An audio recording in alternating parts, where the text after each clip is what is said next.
Chapter 747. If a monk abstains from gambling, Buddha will blame him.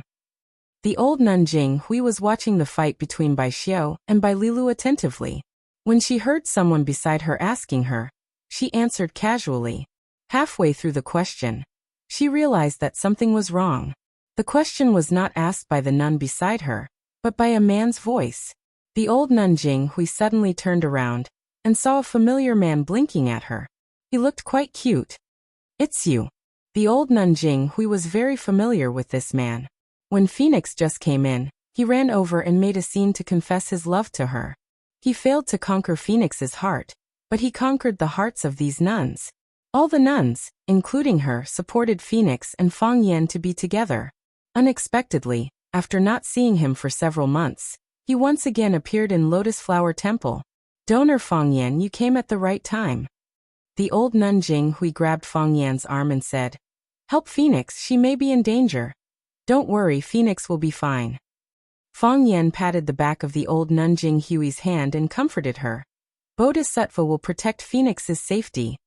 But the old nun Jing Hui always taught others to believe in Buddha and Bodhisattva, saying that Buddha and Bodhisattva would protect your family and make your wishes come true.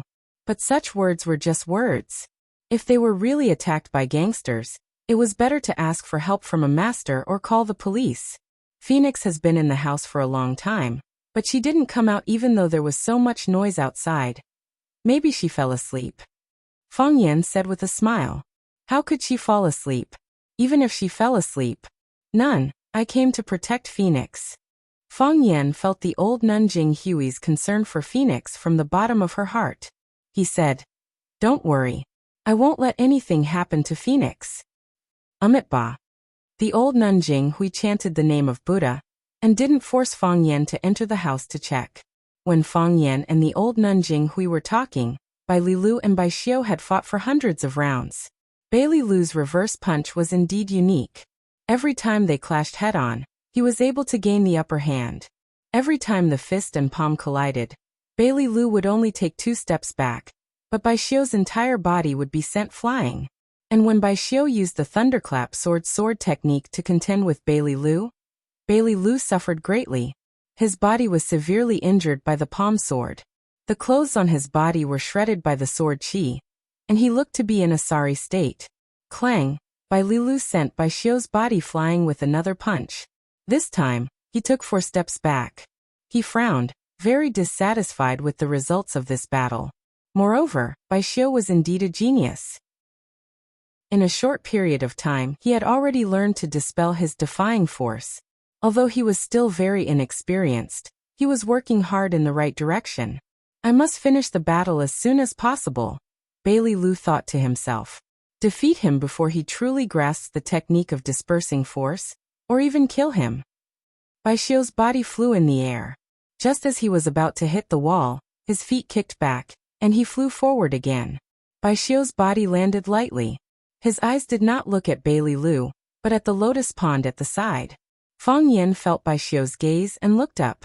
He waved at him and said, "Bai Xiao, I didn't think we would meet again. I thought you were already dead." The corner of Bai Xiao's mouth twitched. He sneered and said, "You thought I was dead, but you sent Bai Lilu here to wait for me?" "To be honest, the rabbit I sent Bai Lilu here to wait for is not you, but Jiang Junling. You also know that Jiang Junling's character is even worse than yours. He is the kind of scum who can do anything. If I didn't send Bai Lilu here to protect the Phoenix, they might have thought of a way to capture the Phoenix and use her to threaten me. I am a man who values relationships very much, so I will definitely fall for your evil scheme. You guys set up a sure kill trap at Solitary Sword Peak and failed to kill me, so you must be very dissatisfied with the Phoenix, right?" As expected, Jiang Junling didn't come, but he sent one of his lackeys. "Bai Xiao, how does it feel to be a dog?" Bai Xiao tilted his head and thought for a moment. He said, "It's slightly better than being a dead dog." "That's true. Whether it's a dog or a dead dog, you have a lot of experience." Fang Yan looked at him with admiration. "But Bai Xiao, why is it you again? Why can't it be me? I couldn't kill you last time, so you can stay this time." Fang Yan said with a smile. "Putting yourself in someone else's shoes is the heart of Buddha. You should also care about my face. If I let you escape again this time, where do you think my face will be? You. Bai Xiu said in a deep voice. Fang Yin quickly waved his hand and said, I can't. I can't stop you. You have to walk 100 miles. You two continue to fight, don't stop. I'll try not to delay you. Bai Lilu stared at Fang Yin with wide eyes and said angrily, Do you have a conscience? I'm fighting to help you. I know. Fang Yin nodded with a smile and said, So that day when we were drinking in the old drunkard's courtyard, after you agreed to my request, I immediately offered you 3 big bowls of Shadaozi. Have you forgotten? Let's get started. Fang Yin waved his hand and looked at the nuns beside him who were watching the fight seriously and said, The nuns are getting impatient. Bai Lilu looked at Bai Xiu and said, Are you very angry in your heart? Yes. Bai Xiu nodded frankly. I'm also very angry in my heart, Bai Lilu said. Then we can join forces to get rid of the person who made us angry. In your dreams, Bai Lilu said angrily. Do you think I'm an idiot? You're notorious now. Everyone can't help but cover their nose when they mention your name. I won't join forces with you. If I do, my reputation will be ruined by you. You've seen it, I've learned the inverse punch.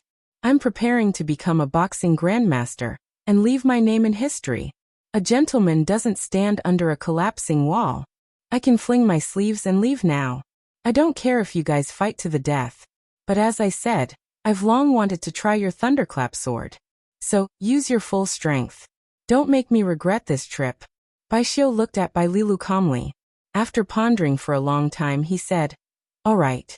Clang, a dragon's roar rang out.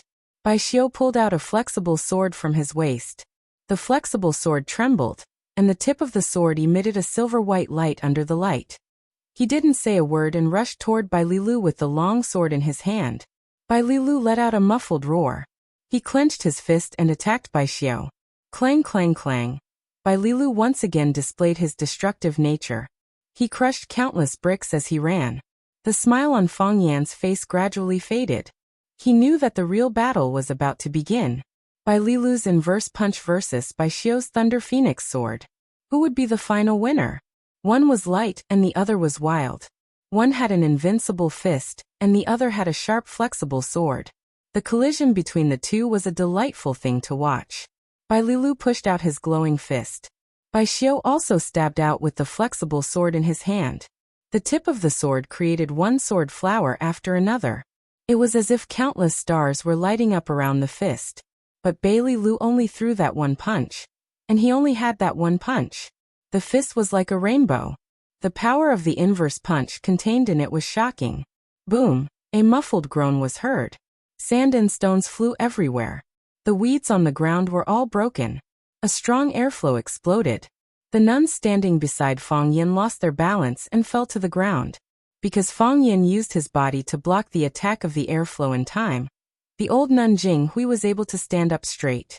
With her physical condition, if she were to fall down like the other nuns, she would probably lose an arm or a leg.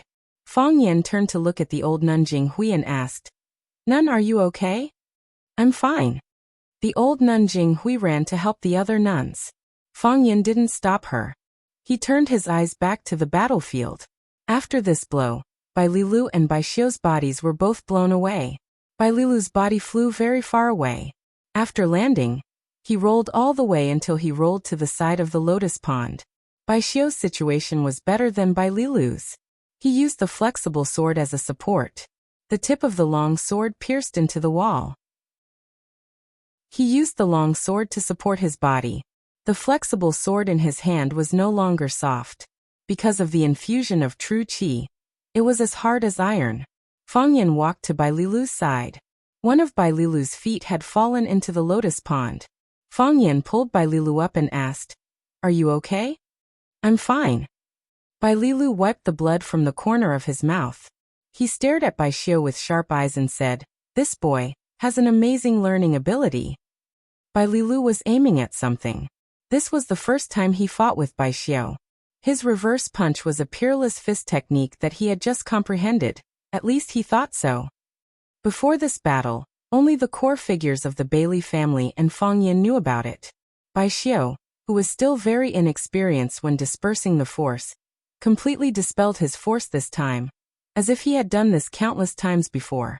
That's why he can become master's disciple, Bai Xiu, Fang Yan said with a smile. Hateful people naturally have their own strong points. Fang Yan patted Bai Lilu's shoulder and said, "It's good that you're okay. Get up. Let's fight side by side."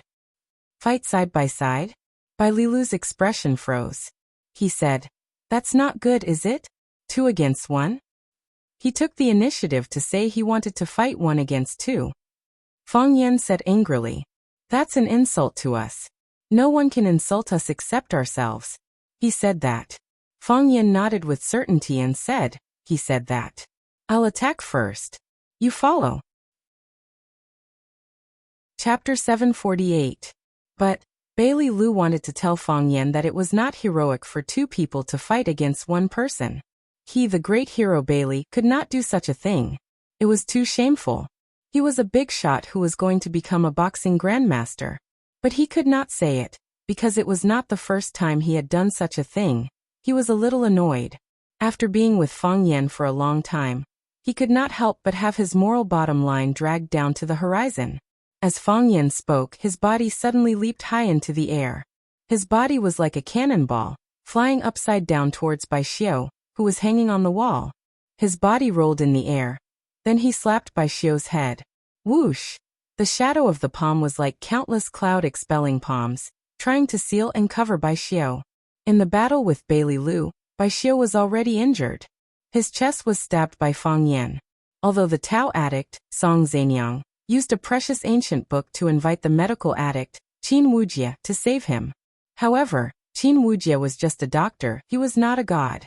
The sword mark was still there, and the injury that had affected his internal organs had not fully recovered.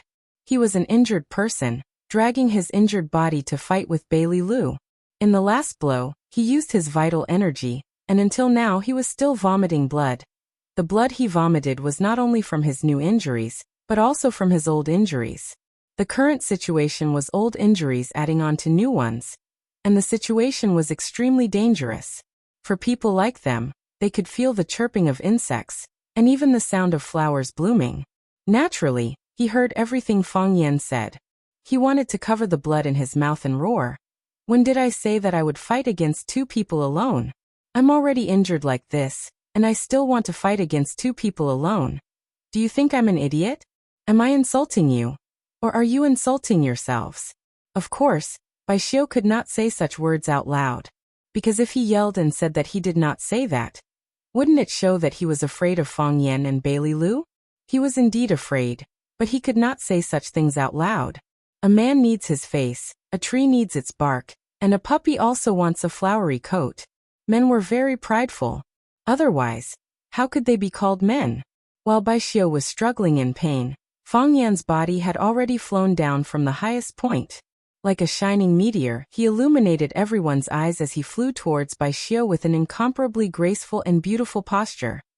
Before the palm arrived, the force had already been unleashed. Bai Xiu's chest was aching from the strong wind. He could already imagine how much damage Fang Yan's firmament-expelling palm would bring to his chest. With a single palm strike, his chest would probably be smashed and caved in, right? Bai Xiu kicked the wall with the tip of his foot, and his body flew backward. He pulled out the long sword in his hand from the wall. His body spun 360 degrees in the air, and the long sword in his hand danced in an airtight manner. Countless sword shadows crisscrossed, and countless specks of starlight lit up.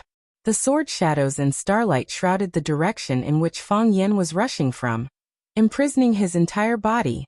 At the same time, Bai Lilu got up from the ground and ran towards Bai Xiu's position. Behind him, rocks flew everywhere, as if there was a huge explosion.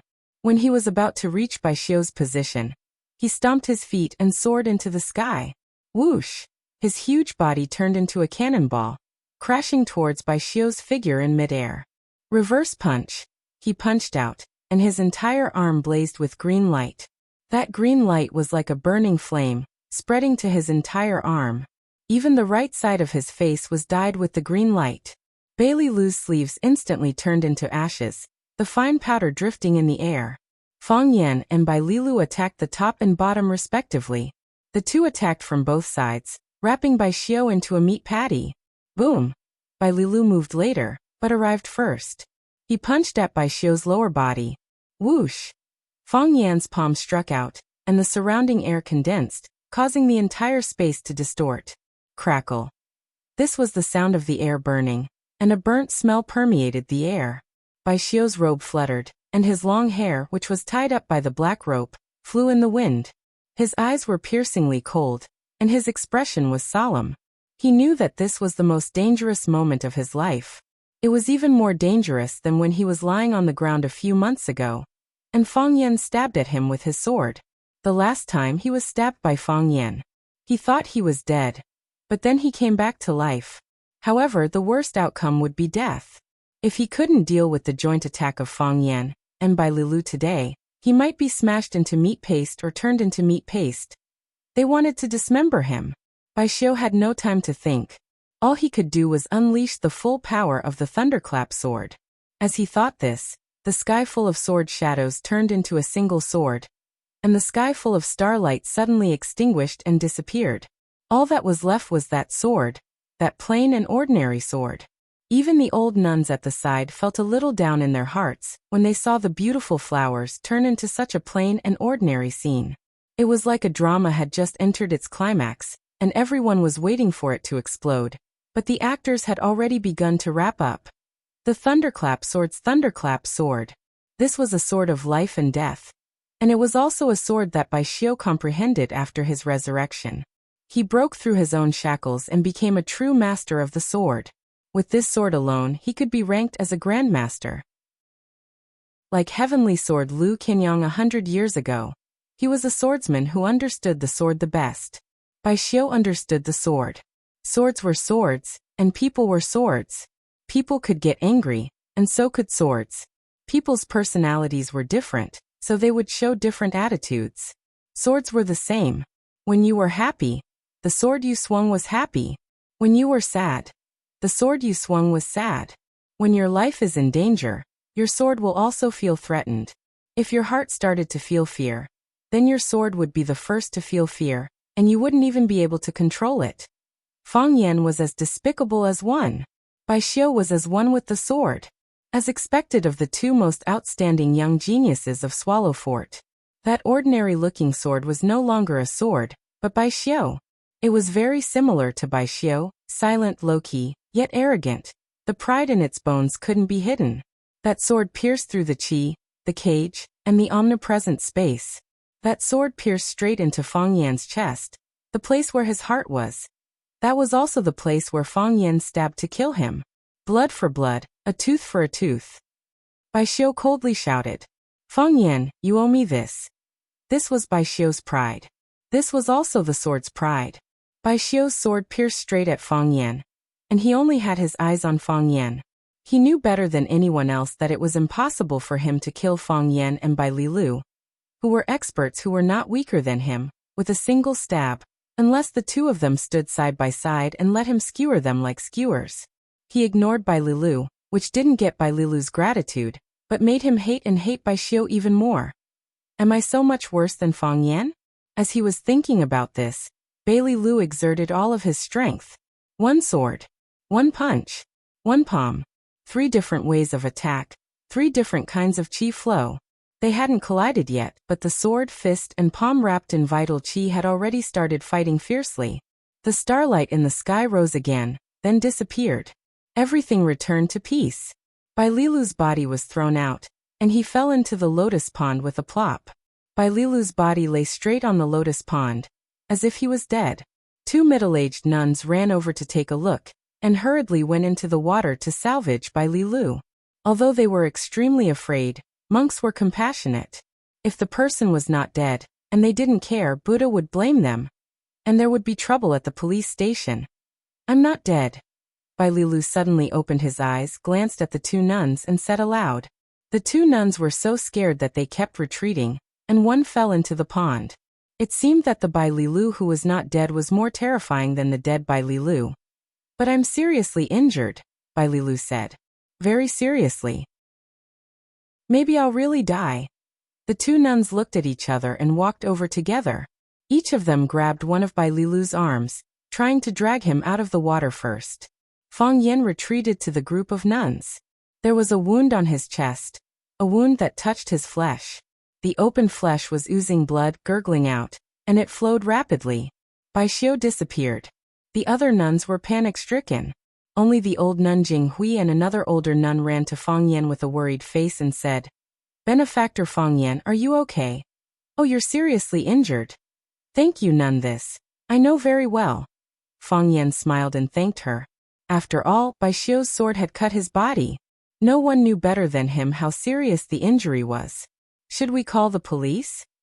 "Thank you, nun, I'm fine." Fang Yan was still able to maintain a kind smile to the old nun, and said, "There's no need to call the police.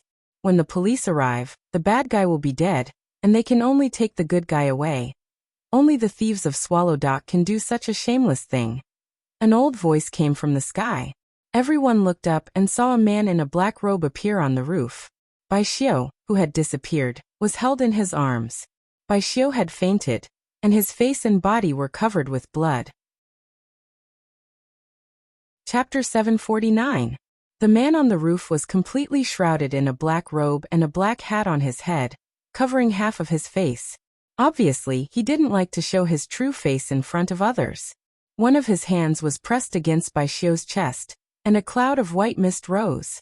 It seemed that he was using his true power to guide the stagnant and broken airflow in Bai Xiu's body, guiding it into Bai Xiu's sea of qi in order to maintain his vitality. Bai Lilu was trying hard to climb out of the lotus pond. When he heard the black-robed man's accusation, his face turned red, and then he retorted angrily saying, "Bai Xiu was the one who challenged us. Who can you blame?" The black-robed man didn't care about Bai Lilu at all. He didn't care about people like Bai Lilu. His eyes were fixed on Fang Yan, who was treating the wound, and his voice carried a hint of sarcasm. "Fang Yan, we meet again.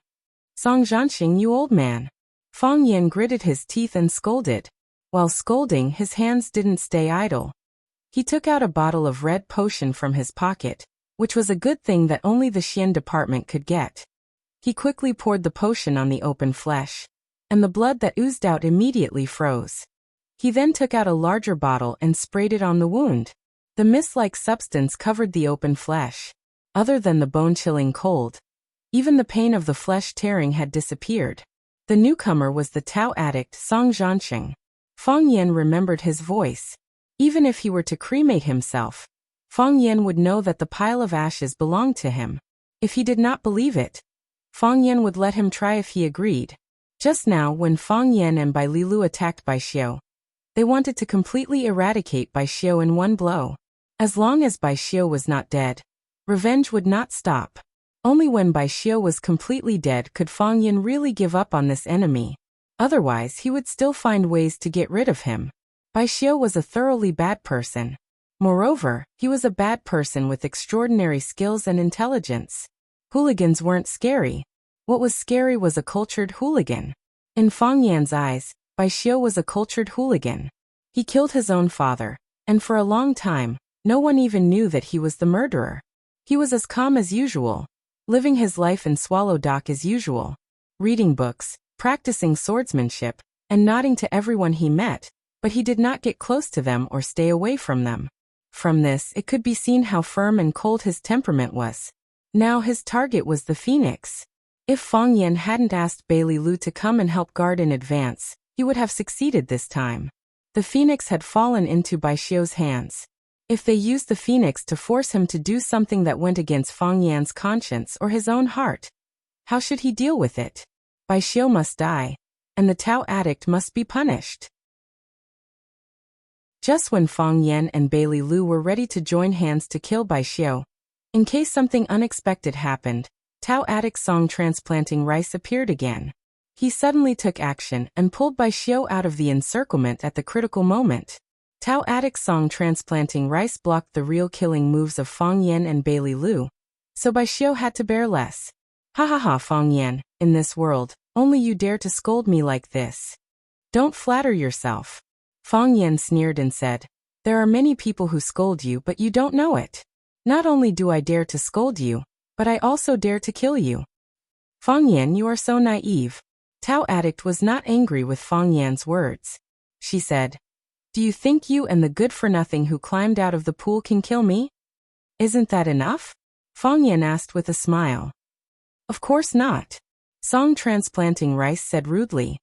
If it weren't for the two old guys who desperately protected you at Sword Peak, I would have killed you with my palm. How could you have the chance to talk nonsense now? Fang Yan laughed and said, it's so childish to say that. Before they came, I took so many slaps from you, but I didn't see you kill me. Later, my two masters came. You couldn't beat them, so you put the blame on them. You wanted to protect Bai Xiu, but I stabbed you with my sword. But that bastard is so tough that I didn't kill him with my sword. I won't make such a mistake again. Speaking of this, Song transplanting rice's anger rose again. Fang Yan tricked them and stabbed his sword into Bai Xiu's chest. At that time, they really thought that Bai Xiu was dead.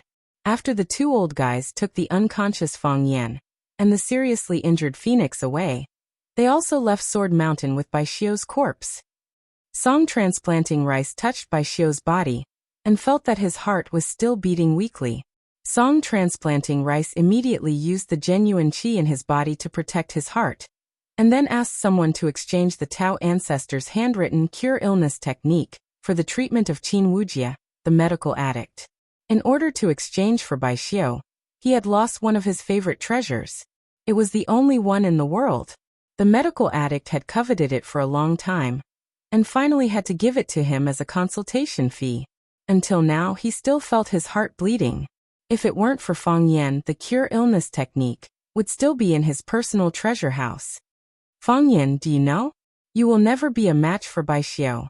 You will always be defeated by him. Song transplanting rice knew how to provoke Fang Yan and how to make him suffer. He killed your father, but you can only look for the murderer like a fool. You can't kill him, but he wants to kill you. Fang Yan pointed to Bai Xiu in Song transplanting rice's arms and said, he can't kill anyone like this, right? Why do you think I came? Song transplanting rice laughed sinisterly. What do you think I'm doing here? Could it be that this is a trap? Fang Yan exclaimed. Bai Xiu knows that you are a playboy. Although there are many excellent women around you, you can't let go of Phoenix. Song transplanting rice explained with a smile. He was willing to do such a thing. It was refreshing to kill the prey with one strike, but it was even more interesting to watch the prey struggle in remorse. So he came to find Phoenix. His purpose was to lure you out. The original plan was to take Phoenix away and force you to the place we agreed on. I was a little worried, so I came to take a look. I didn't expect to meet you here. Well, if you don't care about the feng shui, I'll finish you here. It'll save me the trouble of walking through the high mountains. So your target is me. Fang Yan said with a sigh. What do you think? Bai Xiu was indeed infatuated, but he was also a smart man. He knew how to choose between a woman and life and death. He was dead in the past, and now he was a heartless Bai Xiu. Would a heartless Bai Xiu still care about a woman's feelings? The mantis stalks the cicada, unaware of the oriole behind. I'm sure you're familiar with the saying, I know your family has a long history of learning. Right? I see. Fang Yan said with a smile. Bai Xiu kidnapped Phoenix to lure me to the place where you were lying in ambush. In the end, Bai Xiu's kidnapping didn't work, because I had already arranged for people to ambush him here. When we were about to kill Bai Xiu, you ran out and ruined our plans. You even threatened to kill me. Do you think that I don't have a backup plan just because you have a backup plan? Ha! Song transplanting rice said sarcastically. If the monk and the Taoist don't come to save you, I'd like to see who can stop me this time. You have a plan to kill me, but I have you in Ro. Fang Yan said with a smile. He shouted to the house, Ro, come out. Come and see how disgusting and ugly the world-famous Tao addict Song transplanting rice is. Creak. The wooden door of the hut where Phoenix lived opened, and Yuan Ro, dressed in black, stood at the door. She held a woman in her arms. It was Phoenix, who had been knocked out by Bai Xiu and put on the futon in the room. Yuan Ro walked towards Fang Yan with Phoenix in her arms, and then handed Phoenix over to the nuns around Fang Yan. Old Nun Jinghui was anxious.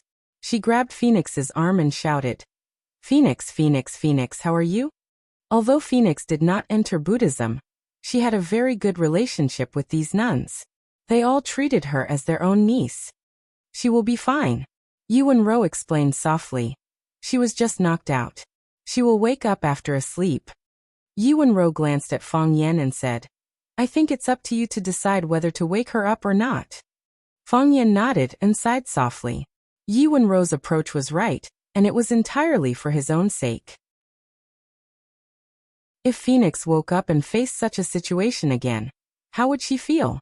Even he did not know what kind of mood he should use to face Phoenix. Besides, what if Yuan-ro is jealous? Song transplanting seedlings had obviously heard of Yuan-ro. When he saw Yuan coming out of the room, he couldn't help laughing. His voice was like a goshawk or an old dog. He said in a deep voice, Fang Yan, is this the move you prepared for me? Are you going to let your woman intercept me and kill you? I'm afraid you want to drag her to death with you. Tao Addict is famous, and her cultivation is unfathomable. She is no longer limited to the 7 addicts. Even Ho Zhendong, the martial addict, is no match for you. So, we are going to attack you together. Do you dare to take it? What's there to be afraid of? Tao Addict Song transplanting seedlings said heroically. Even if there are 100 of Yuan-ro, let alone one. Do you really think a woman who failed to conquer the way of heaven can help you kill me? I would like to ask with concern. How much of her internal strength has she recovered from the backlash of the power of the way of heaven? How much of her internal injury has she recovered? You even know this? Fang Yan asked with his eyes wide open. The world is so big. What can be hidden from my eyes? Chapter 750.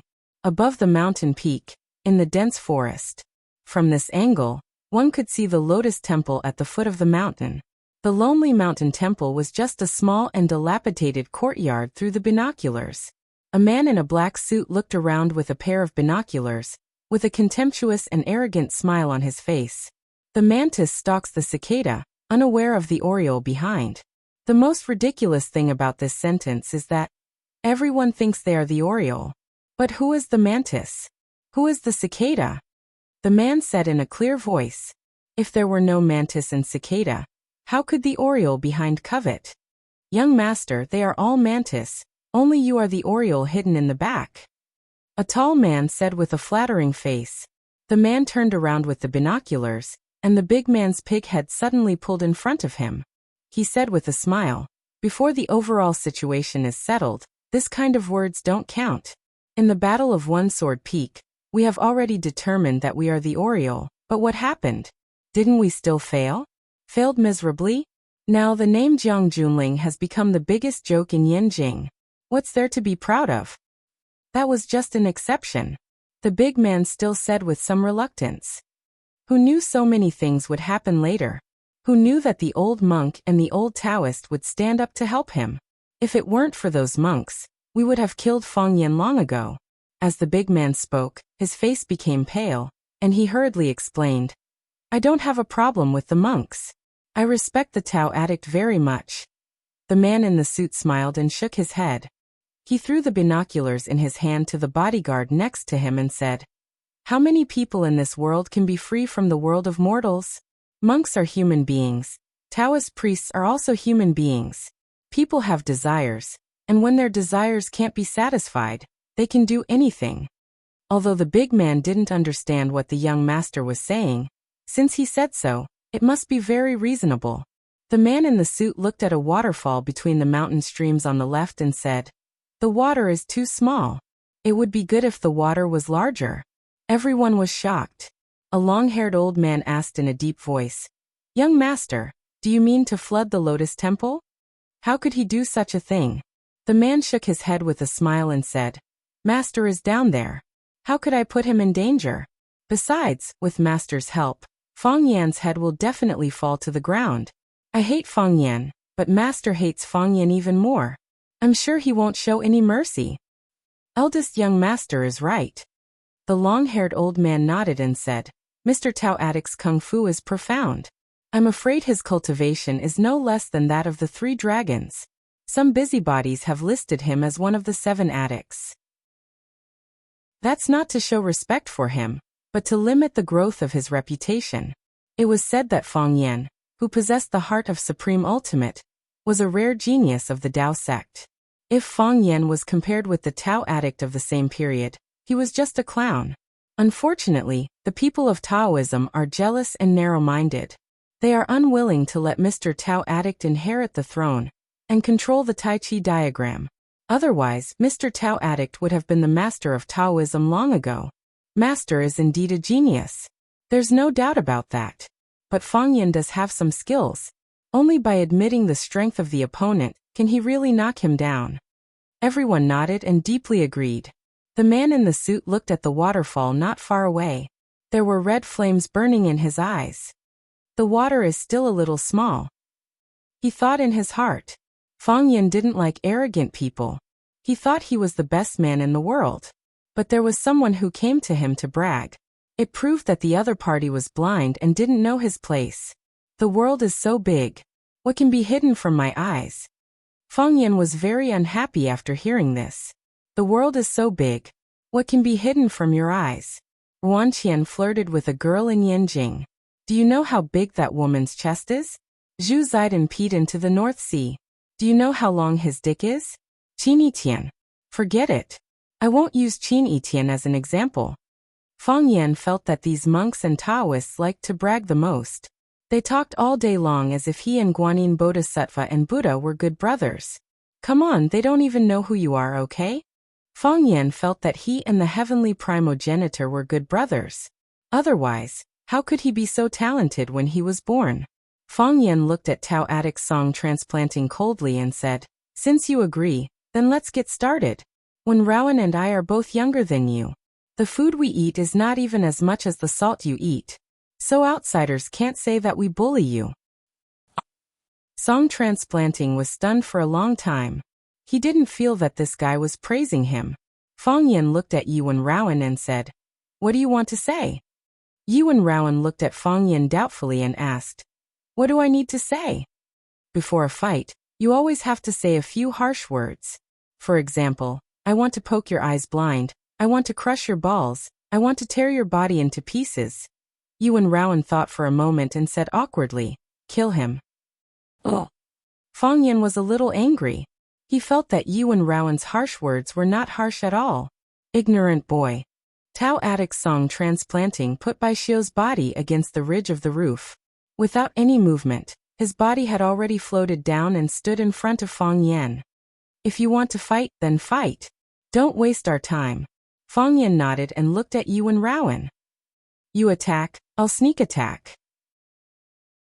Song transplanting thought that if this guy was his boyfriend, he would definitely crush him. Bah, he was not his boyfriend. Unexpectedly, Yuan Rowan nodded and said, you don't have to fight. You don't have to fight. Tao addict Song transplanting was angry again. You don't have to fight? What do you mean? Do you think you can take me down by yourself? Arrogant bitch. Tao addict roared. She leaped up and hit Yuan Rowan's head with her palm. Yuan disappeared on the spot. Tao addict Song transplanting's eyes were wide open. But he knew very well that he did not open his eyes at all. However, he had lost the target in front of him. He was shocked. When he was about to turn around and change his move, a cold wind appeared behind him. Bang, he was hit on the back and his body staggered toward the stone wall of the house. Fortunately, the walls of the houses in Lotus Flower Temple were made of big stones. Otherwise, they would have been broken by Tao addict Song transplanting and Bai Xiu. Puff! The Tao addict, Song Zanyang, spat out a mouthful of blood from the corner of his mouth. He looked at Yuan, who was standing in the same place as if she had never moved, with a ferocious expression. He asked in a hoarse voice, what's going on? Natural Tao realm? Yuan looked at him calmly and said, natural Tao state.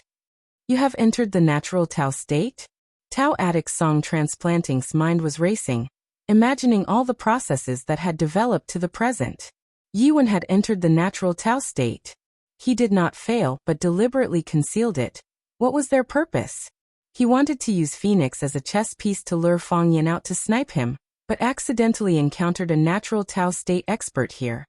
I understand. I understand. Tao addict Song transplanting's mouth was dripping with blood, and he said in a cold voice, "You deliberately concealed the news so that I would not be wary of you. I thought that even if you joined forces, you would not be my match. Then you came here." Yi Wen's performance was too calm, which made Fang Yan very dissatisfied. "Come on, you are a natural Tao state expert. After keeping it a secret for so long, now you finally have the opportunity to announce this shocking news. How can you not happy at all?"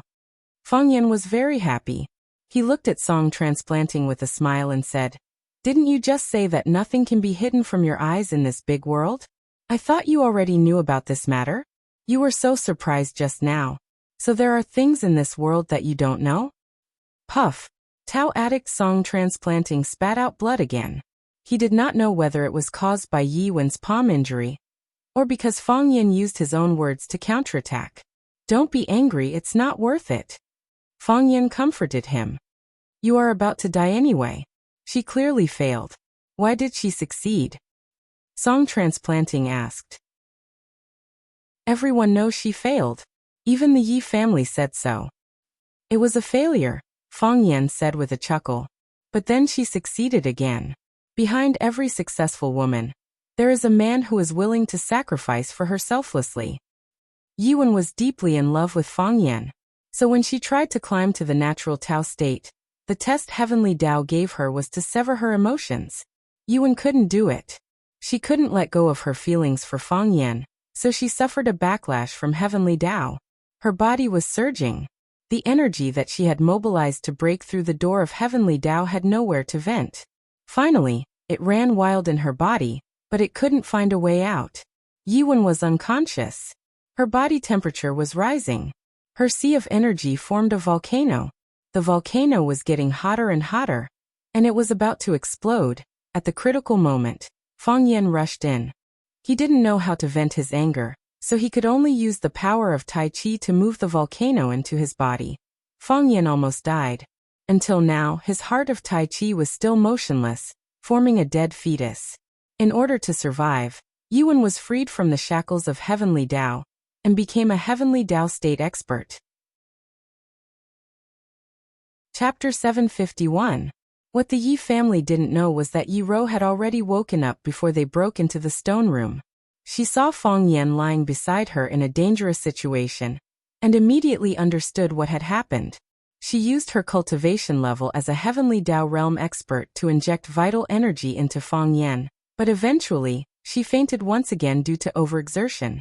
Yi Daoling found that Yi Ro and Fang Yan were naked and hugging each other. It was also because Yi Ro lost her strength after treating Fang Yan that she fell on him. Yi Ro's clothes were burnt because her body temperature was too high, and Fang Yan's clothes were burnt because he forcibly moved the volcano of the Tao of Heaven into his body. When Fang Yan woke up, he didn't know Yi Ro's current physical condition. He thought she had failed to climb the Heavenly Tao and even comforted her, hoping that she wouldn't mind. After all, she was still young. She could try it every year. It didn't cost her anything anyway. However, when they were alone in the room, Yi Ro told him the truth in a low voice. The two of them had a tacit understanding and remained silent on this matter. Fang Yan stayed in the Yi family's courtyard for a long time with the excuse that Yi Ro failed to climb the heavenly axiom and needed to recuperate. Because their acting was too realistic, even a wise person like Yi Daoling was fooled by them. Perhaps Yi Daoling subconsciously didn't think that Yi Gentle had a high chance of success in climbing the Heavenly Tao. He also didn't think that someone would succeed on the first try. And at Yi Gentle's age, Yi Ro's success in climbing the Heavenly Axiom was already a miracle. This was a world where looks mattered the most. Because Yi Ro was beautiful, even the heavens favored her a little more. Otherwise, why would those who were older than her, who worked harder than her, and who were willing to give up everything, find it difficult to conquer the great Tao? I don't understand. Song Zanyang used the Taoist mind-clearing mantra to suppress his surging qi and blood and said, "Why did the Yi family hide the fact that Yi Ro conquered the way of the heavens for you? The Yi family benefited the most from Yi Ro conquering the way of the heavens. They want the whole world to know." "You sure have a lot of questions," Fang Yan sneered. "It's not that the Yi clan wants to hide it for us, it's that we want to hide it from the Yi clan." Song Transplanting's doubts were not without reason. Yi Wen had succeeded in conquering the heavenly axiom, and the Yi family had benefited the most. The Yi family had a martial artist in the Tao of Heaven, and his potential influence was great. No one wished to be enemies with such a family clan. Even a country would sometimes need heavenly Tao realm experts to resolve extremely troublesome problems. For example, Fang Yan and Gong Sun Su had stormed the Millennium Palace to steal the red-robed archbishop's staff. With that staff, the nation could work with the Thousand-Year Palace or trade with Jerusalem, the enemy of the Thousand-Year Palace. It all depended on which side could best satisfy the nation's interests. Such a matter was not something that could be solved by the special forces or pure soldiers. Such a group of people was needed. This was also the reason why Swallow Dock was able to communicate and cooperate directly with the big shots in the military. However, neither Fang Yan nor Yi Ro wanted the Yi family to know that Yi Ro had conquered the heavenly axiom. If they knew that Yi Ro was already a heavenly Tao realm expert, they would probably forbid Fang Yan and Yi Ro from interacting. Heavenly Tao realm experts were the guardians of a family clan, so they naturally had to pay more attention and restrict them. The couple was naturally excited that Yi Ro had become a heavenly Tao realm expert. Yi Ro had replaced Mo Qingdi as Swallow Dock's youngest heavenly Tao realm expert. She had ushered in a new era, and she would become the new brand of Swallow Dock. 20 years ago, Swallow Dock's brand was Azure Dragon Mo Qingdi. The reason for Fang Yan's excitement was that his girlfriend had become Swallow Dock's youngest heavenly Tao realm expert. And the previous youngest heavenly Tao realm expert of Swallow Dock was old drunkard Mo Qingdi. Although he wasn't a heavenly Tao realm expert himself, heavenly Tao realm experts were his family and girlfriend. This kind of thing would also make people feel proud if they said it out loud. Gigolo? Please, you have to be fair first before you have the right to be a gigolo. Not every man had the right to rely on women for a living. Most importantly, be it old drunkard from 20 years ago or Yi Ro 20 years later. The two of them becoming heavenly Tao realm experts had a close relationship with him. There was no need to mention Yi Ro.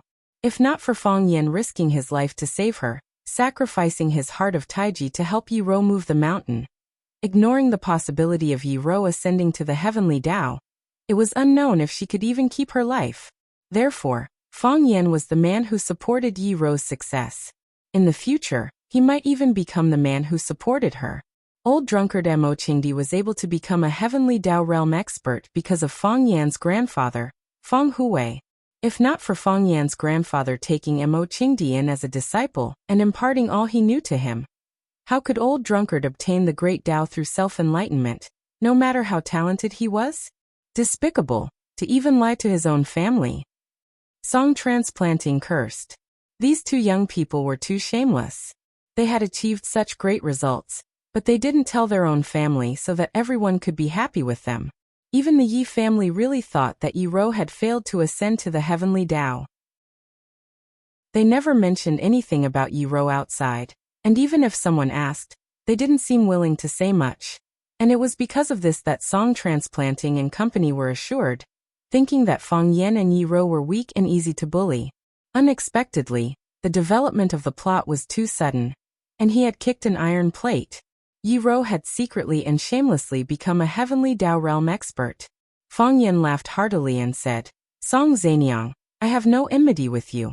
Last time at the summit of One Sword Peak, you bullied me because I was young and weak and tried to kill me. Do you think you can escape this time?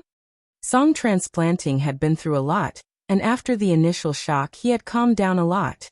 He stared at Fang Yan with a gloomy face, and hissed, The only thing I regret is that I listened to the slanderous words of the martial arts fanatic and didn't kill you with one strike. Don't flatter yourself. You didn't kill me last time because you couldn't kill me, Fang Yan said with a face full of disdain. The mantis stalks the cicada, unaware of the oriole behind. Now you know who the oriole is? I'm much more vulgar than you. I'm the real oriole. Yi Ro turned to look at Fang Yan and asked, Are you done? Ah. Fang Yan looked at her with a puzzled expression and asked, What do you want to say? It doesn't matter, I've said almost everything. If you want to say something, just say it. If you don't say it now, you won't have a chance to say it in the future. If you're done. Yi Ro looked impatient and said, I'll start killing people. When Tao Transplanting heard Yi Rou say, "I'll start killing people," he was very angry, and then it turned into hatred. He thought, although you have conquered the heavenly Tao and become a fearsome heavenly Tao realm expert, I have been famous for many years, and my cultivation of inner strength is much deeper than yours. If you really fight with your life, you may not be my opponent. Besides, young people cherish their lives. How could a little girl like Yi Rou, who was in love and unable to extricate herself, be willing to fight to the death? She wouldn't even be willing to make a cut on her face. Thinking of this, Song Transplanting became more and more arrogant and confident. He sneered and said, "Yi Rou, I have no grudge with your Yi family. My goal is only Fang Yan. This time you forced your way in. You are Tao addict?"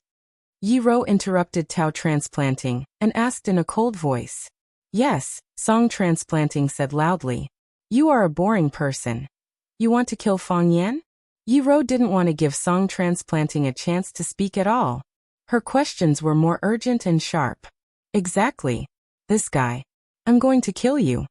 After saying these words, Yi Rou's body disappeared from where she stood. There was a wind blowing, a slight turbulence in the air, and there seemed to be a blurry figure in front of him. You just realized that your target had disappeared, and then she appeared in front of you, her palm about to hit the important part of your chest. It was this feeling of powerlessness, this kind of bitterness that people couldn't capture. Song Transplanting had just suffered from this move, so he was always on guard. When he discovered that Yi Rou had disappeared, he already knew what was going to happen. However, thinking about it was one thing, and whether or not his body could fight back was another matter. Song Transplanting had just finished gathering his strength and punched at Yi Rou's chest, ready to fight back with a powerful thunderbolt. He wanted to let Yi Rou know the true strength of Tao Transplanting Song. However, just as his fist reached out, his body was lifted off the ground and sent flying. Difference. This was the difference between a non-heaven Tao expert and a heavenly Tao expert. Yi Rou's speed had exceeded the speed that the human eye could perceive. It took some time for the human eye to see an object, and for it to be transmitted to the brain. Yi Rou used this time to attack. In other words, unless Song Transplanting Song could also see with his eyes, his body must be able to respond immediately, and he must not think and respond in the brain. However, if the brain did not have time to think, how could the human hands and feet respond? Plop!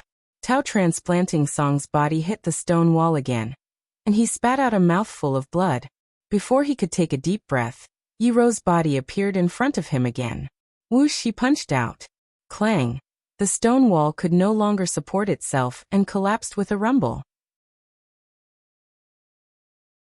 Chapter 752. Clatter.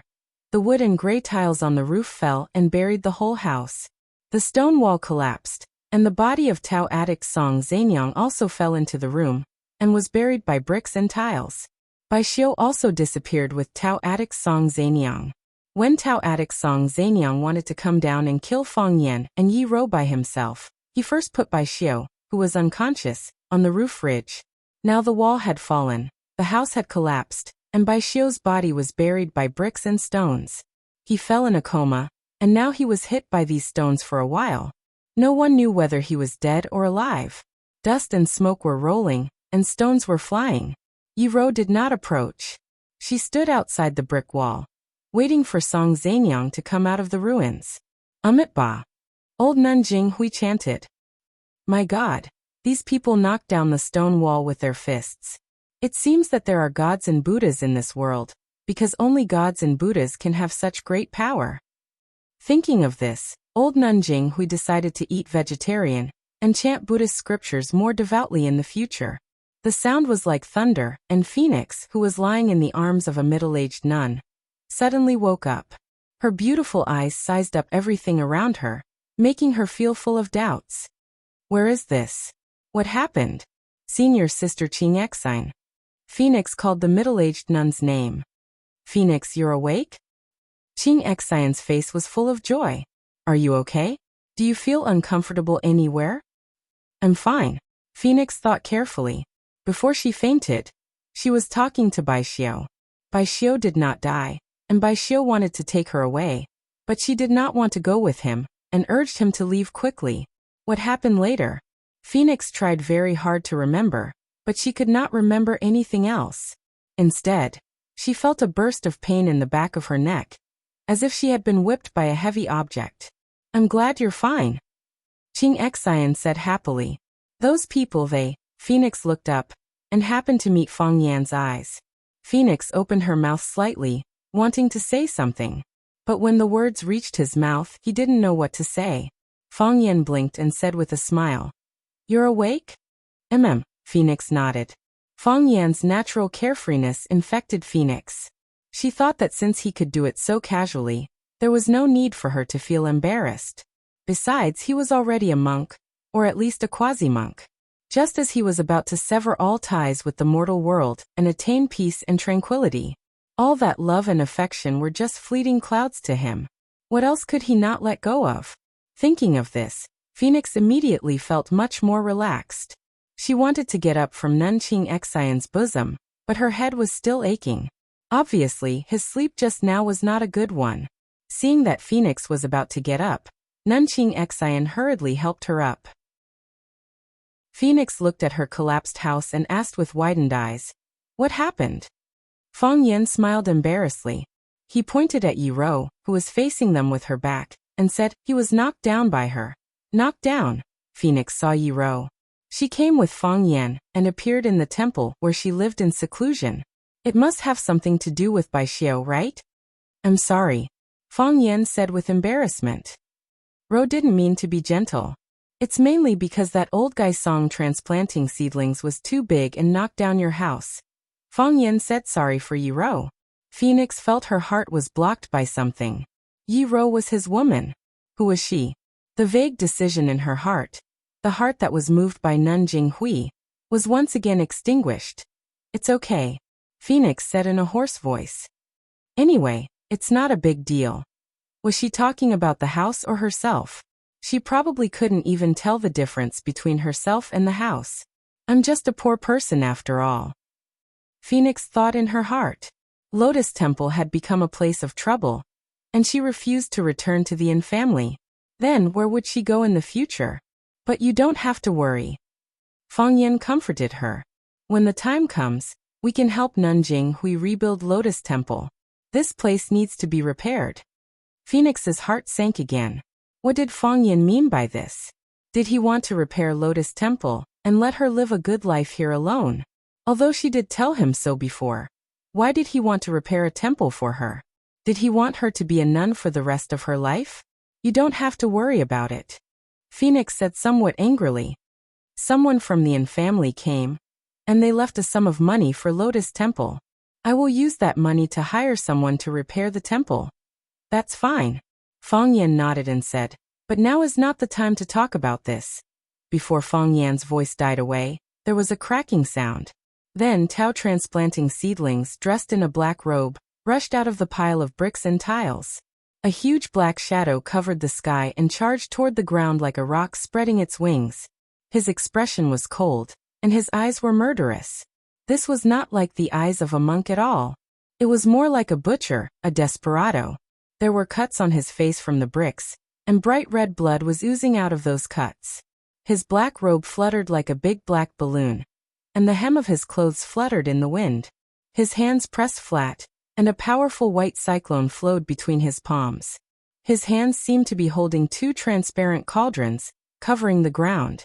Crunch, crunch, with the pressure of his palms, the air was pushed away, and the space made a tearing and twisting sound. Hiss, the airflow gathered more and more, and the cyclone became bigger and bigger.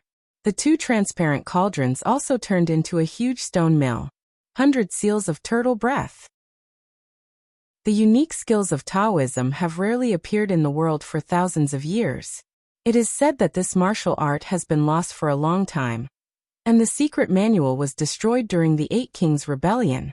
Who would have thought that the old man song transplanting seedlings would actually learn this martial art? Fang Yan was envious.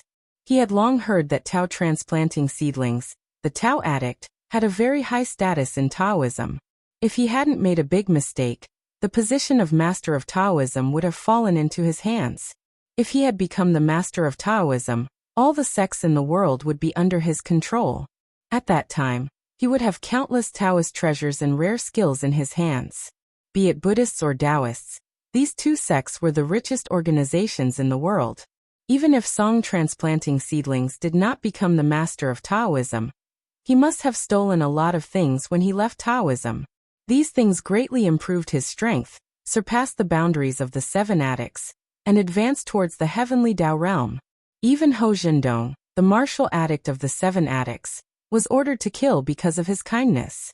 And when Bai Xiu was injured to that extent, he also used his treasures to exchange for the medical addict Qin Wujia's help.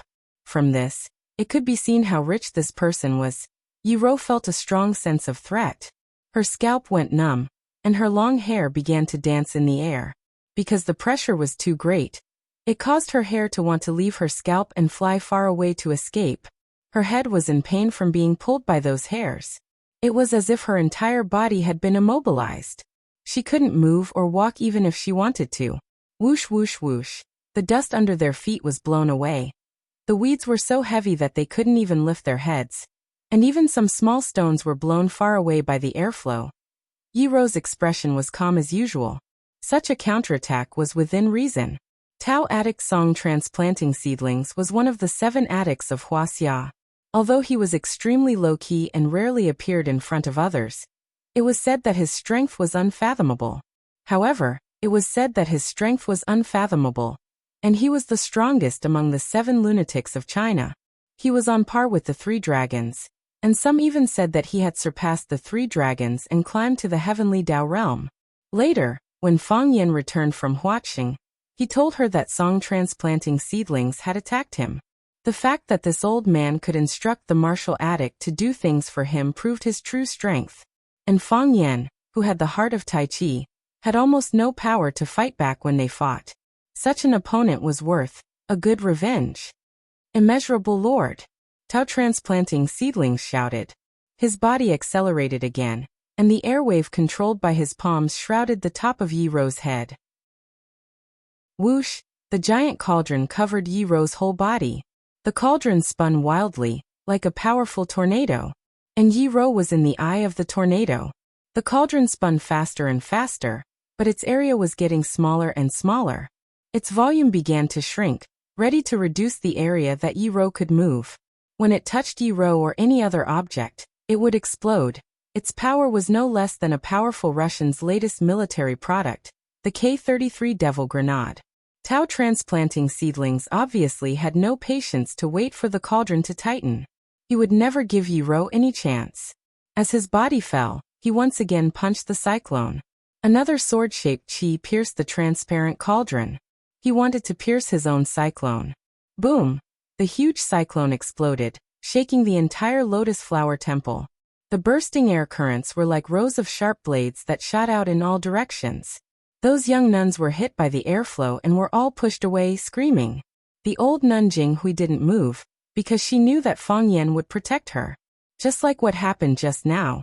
Just as she was thinking about this, she watched helplessly as Fang Yan hugged the phoenix and threw himself in the direction of the lotus pond. My Guanyin Bodhisattva. Jinghui hurriedly asked for help from her other big backer. Chapter 753. When the old nun Jinghui's body was about to be swept away by the violent airflow, a huge figure rushed over, jumped into the air and hugged her tightly. The old nun's head hit the ground, and she still couldn't stand steadily after landing. Guanyin Bodhisattva. Jinghui chanted. I'm not Guanyin Bodhisattva. Bailey Lu carefully put the old nun on the ground and said, Of course you're not Guanyin Bodhisattva. You were sent by Guanyin Bodhisattva. I'm not sent by Guanyin Bodhisattva. You don't know your own heart. I said I'm not. Bailey Lu said grumpily. He was a little regretful. If he had known this would happen, he would have let the real Guanyin Bodhisattva save him. Donor, everything has its cause and effect. You came to the Lotus Temple, this is a trap. You saved me in a critical moment, this is the result. Bailey Lu strode away. Is this old nun trying to persuade me to believe in Buddha? He is a man who will become a heavenly Tao expert. Seeing that Yi Ro had easily sent Tao addict Song transplanting seedling flying, his heart was in turmoil. and all sorts of feelings welled up in him. Is this the strength of a heavenly Tao expert? Is this the gap between a heavenly Tao expert and a non-heaven Tao expert? No wonder people say that a slight difference can lead to a great loss. Many years ago, he heard that Tao Attic song transplanting was about to step into the heavenly Tao realm and become the most powerful existence below the three dragons. However, after so many years, he still couldn't step in.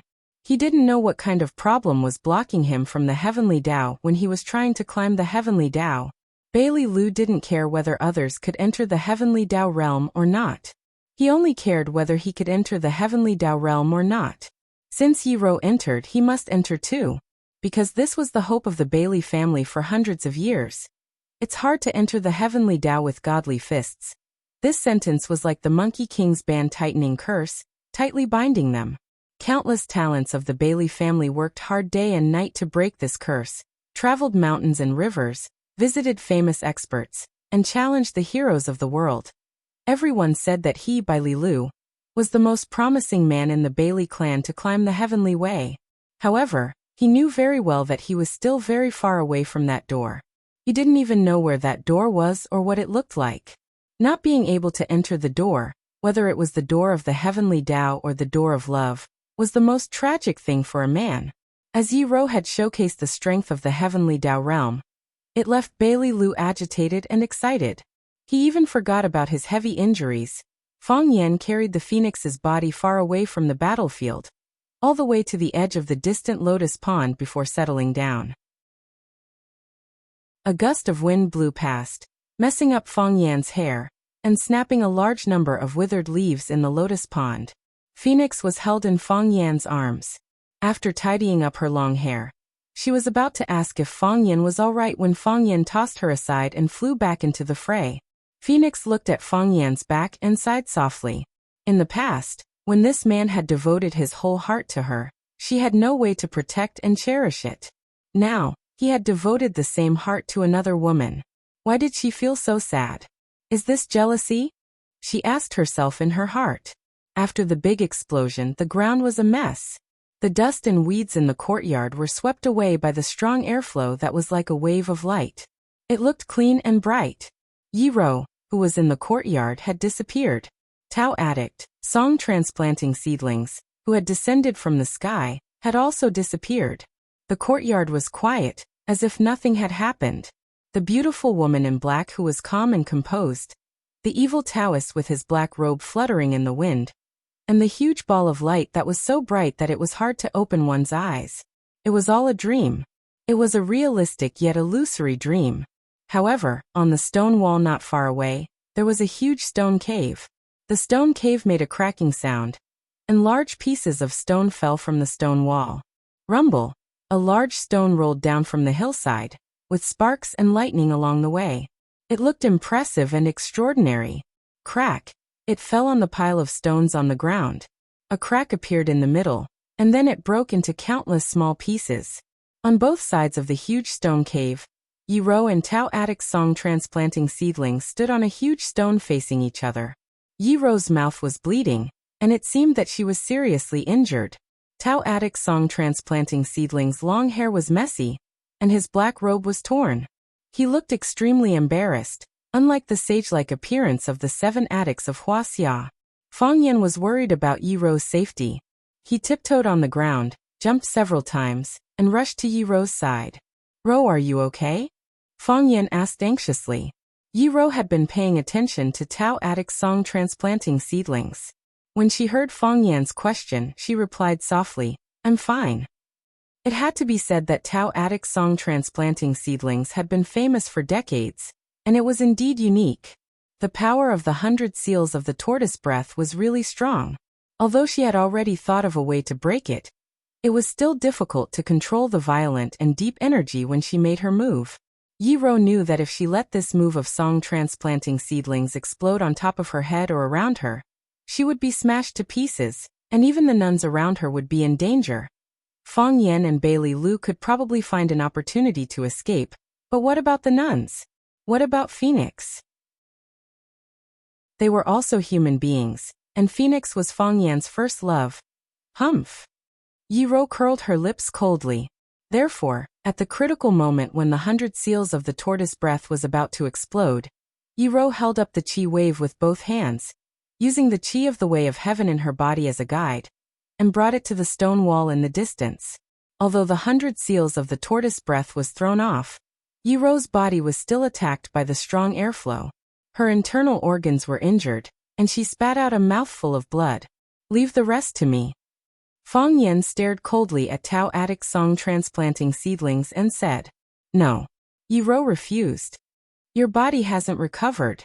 Just protect them."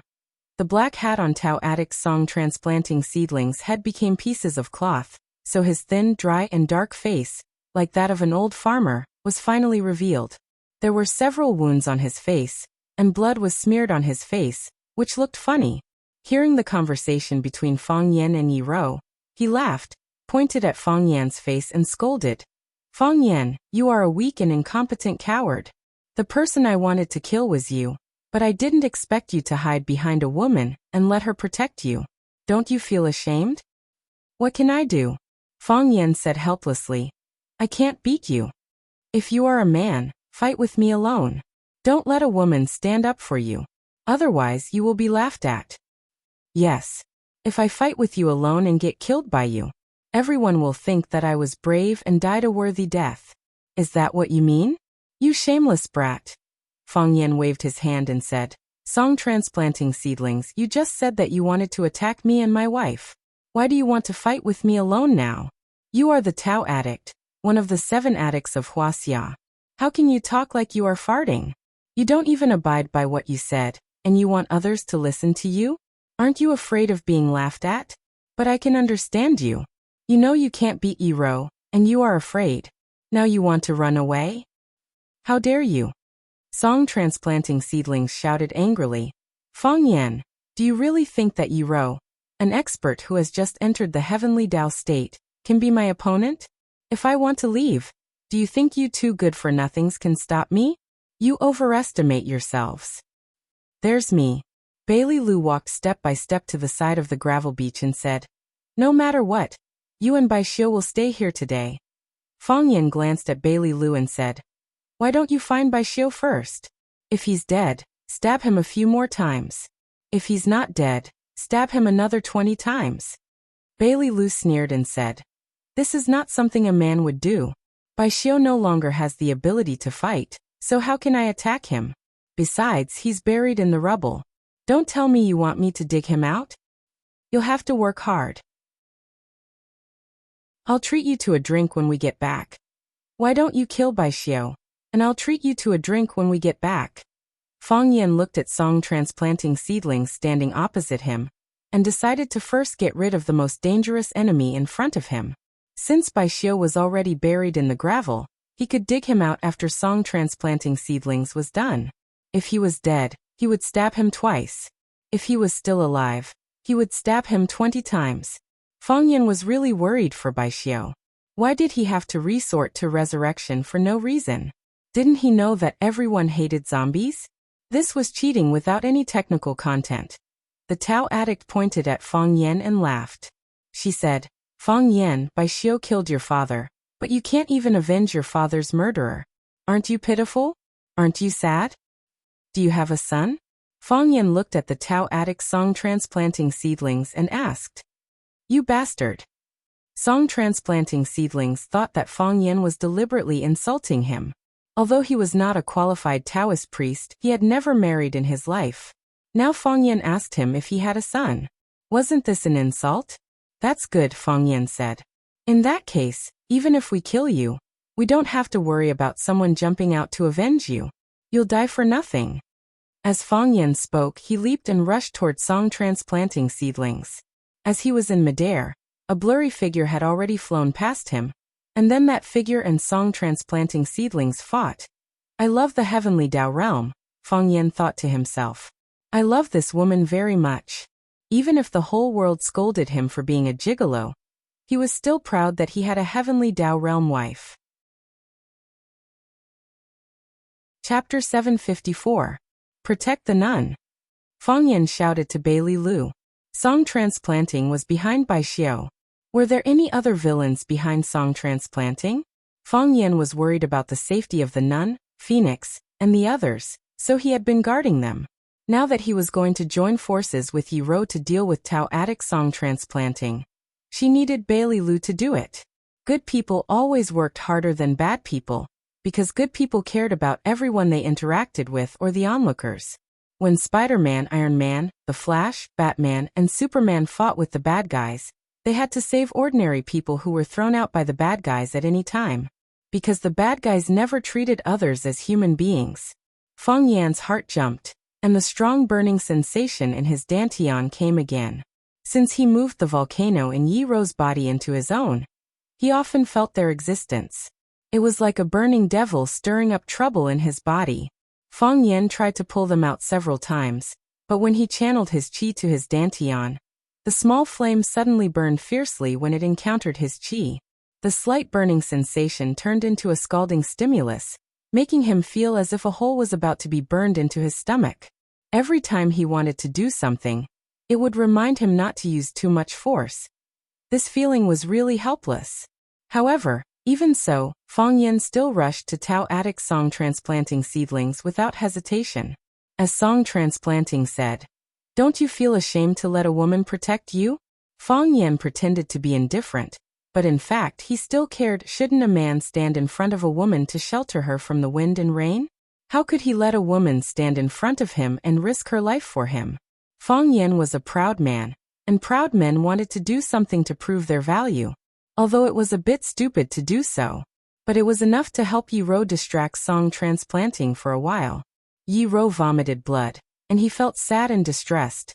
He didn't want Yi Ro to get hurt again because she was the woman he loved deeply. Fang Yan was the first to rush out, in order to fight for some opportunities for Yi Ro. Yi Ro understood what Fang Yan meant, so she ran even faster than Fang Yan. As soon as Yi Wan and song transplanting came into contact, they began to meet force with force, fighting speed with speed. It was too much for the eyes to take in. When Fang Yan arrived, Song Zanyang's figure flashed, and he flew toward the roof of the Lotus Temple. Yi Ro tapped the ground with the tip of her foot, and followed closely behind. Fang Yan stood where Song Zanyang had been standing, feeling like he was being humiliated. "Please, I'm also your opponent, okay? What do you mean by running away when I come?" Yi Ro and the Tao addict song transplanting were fighting in the air, punching and kicking. Their palms collided with each other, and the enormous force of the collision caused their bodies to split apart. They were separated further and further in the air, like two lone swallows flying in different directions. Then they returned at an even faster speed, collided again, and the distance between them increased again. Fang Yan gritted his teeth, ignoring the burning pain in his dantian, and attacked behind them. His body swayed left and right in the air, like a clumsy duck. In the air, he used drunken crane riding the wind, a unique skill created by Mo Qingdi. Fang Yan struck out with his palm, attacking Song Zanyang from behind, trying to form a pincer attack with Yi Ro. The person Song Zanyang hated the most was Fang Yan, and the person he wanted to kill the most was also Fang Yan. If he killed the others while he was doing this, then they would be out of luck. But they didn't expect to meet Yi Ro, a master in the heavenly Dao realm. Song Zanyang was out of luck. Lovers were connected by heart. Yi Ro noticed Fang Yan's attack from behind. She sped up and rushed in front of Song Zanyang at the same time as Fang Yan, attacking Song Zanyang fiercely from the front and back. Despicable person. Song Zanyang gritted his teeth and cursed. His body turned 180 degrees, and he struck out 81 palms at Fang Yan behind him. He wanted to get rid of the burden, Fang Yan first. But Fang Yan was like a loach in the water. His palms moved to the left, and Fang Yan's body floated to the right. His palms moved to the right, and Fang Yan's body floated to the right. His body was like a feather, a ball of cotton. And when he waved his palms, the wind brought with them could easily knock away the feather and cotton. Drunken crane riding the wind. Song Zanyang's mind was in a mess. He knew that Fang Yan was using drunken crane riding the wind, a top-notch movement created by the genius Mo Qingdi. Understanding was one thing, but not being able to crack it was another. While Song Zanyang was facing off against Fang Yan, Yi Ro's fist pierced through the clouds and air, heading for his back. Song Zanyang couldn't turn around in time, so he used his right elbow to meet Yi Ro's fist. Bam! Yi Ro's fist slammed into Song Zanyang's elbow. Song Zanyang laughed and turned to Yi Ro. Yi Ro, you idiot. Don't you know that the elbow is harder than the fist? I don't believe it. Yi Ro looked at him expressionlessly. At this moment, a majestic force slammed into his elbow. A second strike, a third strike, a fourth strike. A heavenly Tao realm expert had opened up all the meridians in the human body, and the qi in their body would circulate endlessly. If non-heavenly Tao realm experts were streams of all sizes, then no matter how the streams changed, their ultimate goal was to rush into the sea. But heavenly Tao realm experts were the sea themselves, and all the qi was used internally in the sea. You expended a portion of the qi, but there would be more qi replenishing it. There was a saying that humans were not omnipotent, and there would always be a time when their strength was used up. For example, you could only throw 100 punches, and you could only run 10 kilometers. You could throw 100 punches, and run 10 kilometers before collapsing from exhaustion. However, after a heavenly Tao realm expert punched out 100 times, they would still be able to deliver another 100 or 200 punches. After running 10 kilometers, they would still be able to run 20 to 30 kilometers. In that case, how could they be enemies with heavenly Tao realm experts? Song Zanyang was that pitiful 10-kilometer contestant. He could only feel his arm twisting and throbbing again and again, as if it was being squeezed by an iron clamp. Kacha! Kacha! Kacha! His arm didn't seem to have any abnormalities on the surface, but the sound came from deep within the flesh and bone. It was as though there was a tiny person hiding in his arm, eating beans. The worst part was that the tiny person treated his bones as beans. The bones in Song Zanyang's right arm fractured inch by inch, turning into bone scraps. Bam! An even louder and clearer voice was heard. Song Zanyang's entire arm exploded, as though someone had installed a miniature bomb in it. Bone and flesh flew, and blood splattered everywhere. Yi Ro didn't want her face and body to be covered in blood, so she kicked Song Zanyang in the stomach. At the same time that she kicked him away, her body was also retreating at an extremely fast speed. Bam! Song Zanyang's body rolled all the way on the ground, and then came to a stop in front of a huge Buddha statue. He crawled up from the ground, and looked at the wound on his arm that was still bleeding profusely. With a muffled groan, he quickly took out a small black porcelain bottle from his bosom and opened it. He poured all the precious medicinal powder in the bottle onto his arm. The bleeding stopped, but the pain didn't stop. Even with Song Zanyang's endurance, he couldn't bear the pain of losing his arm. When the force hit his arm again and again, it wasn't just his arm that hurt, but his whole body. When his arm exploded, the flesh of his limbs, his internal organs, his brain, and everything else in his body seemed to explode at once. Yi Ro! Song Zanyang roared in exasperation. I'll kill you. I'll wipe out the entire Yi family. I hope you keep your word. Yi Ro's body floated down, and she stood on the shoulders of the huge stone Buddha statue. Her black robe fluttered, and her long hair fluttered. Her face was cold, and her temperament was cold.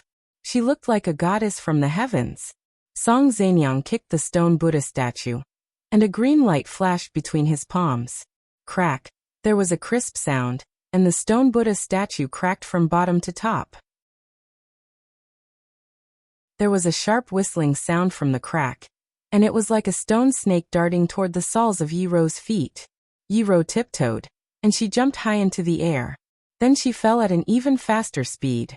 Boom! Their fists collided. Yi Ro's body flew up again, and then landed again. Boom! There was another collision. This time, Yi Ro's body fell toward the lotus pond, and Song Zanyang's body flew diagonally toward the front of the temple. He wanted to run away. Song Zanyang was afraid, and he wanted to break away from the fight. Fang Yin knew that Song Zanyang was afraid, and that he would only lose his life if he continued to fight.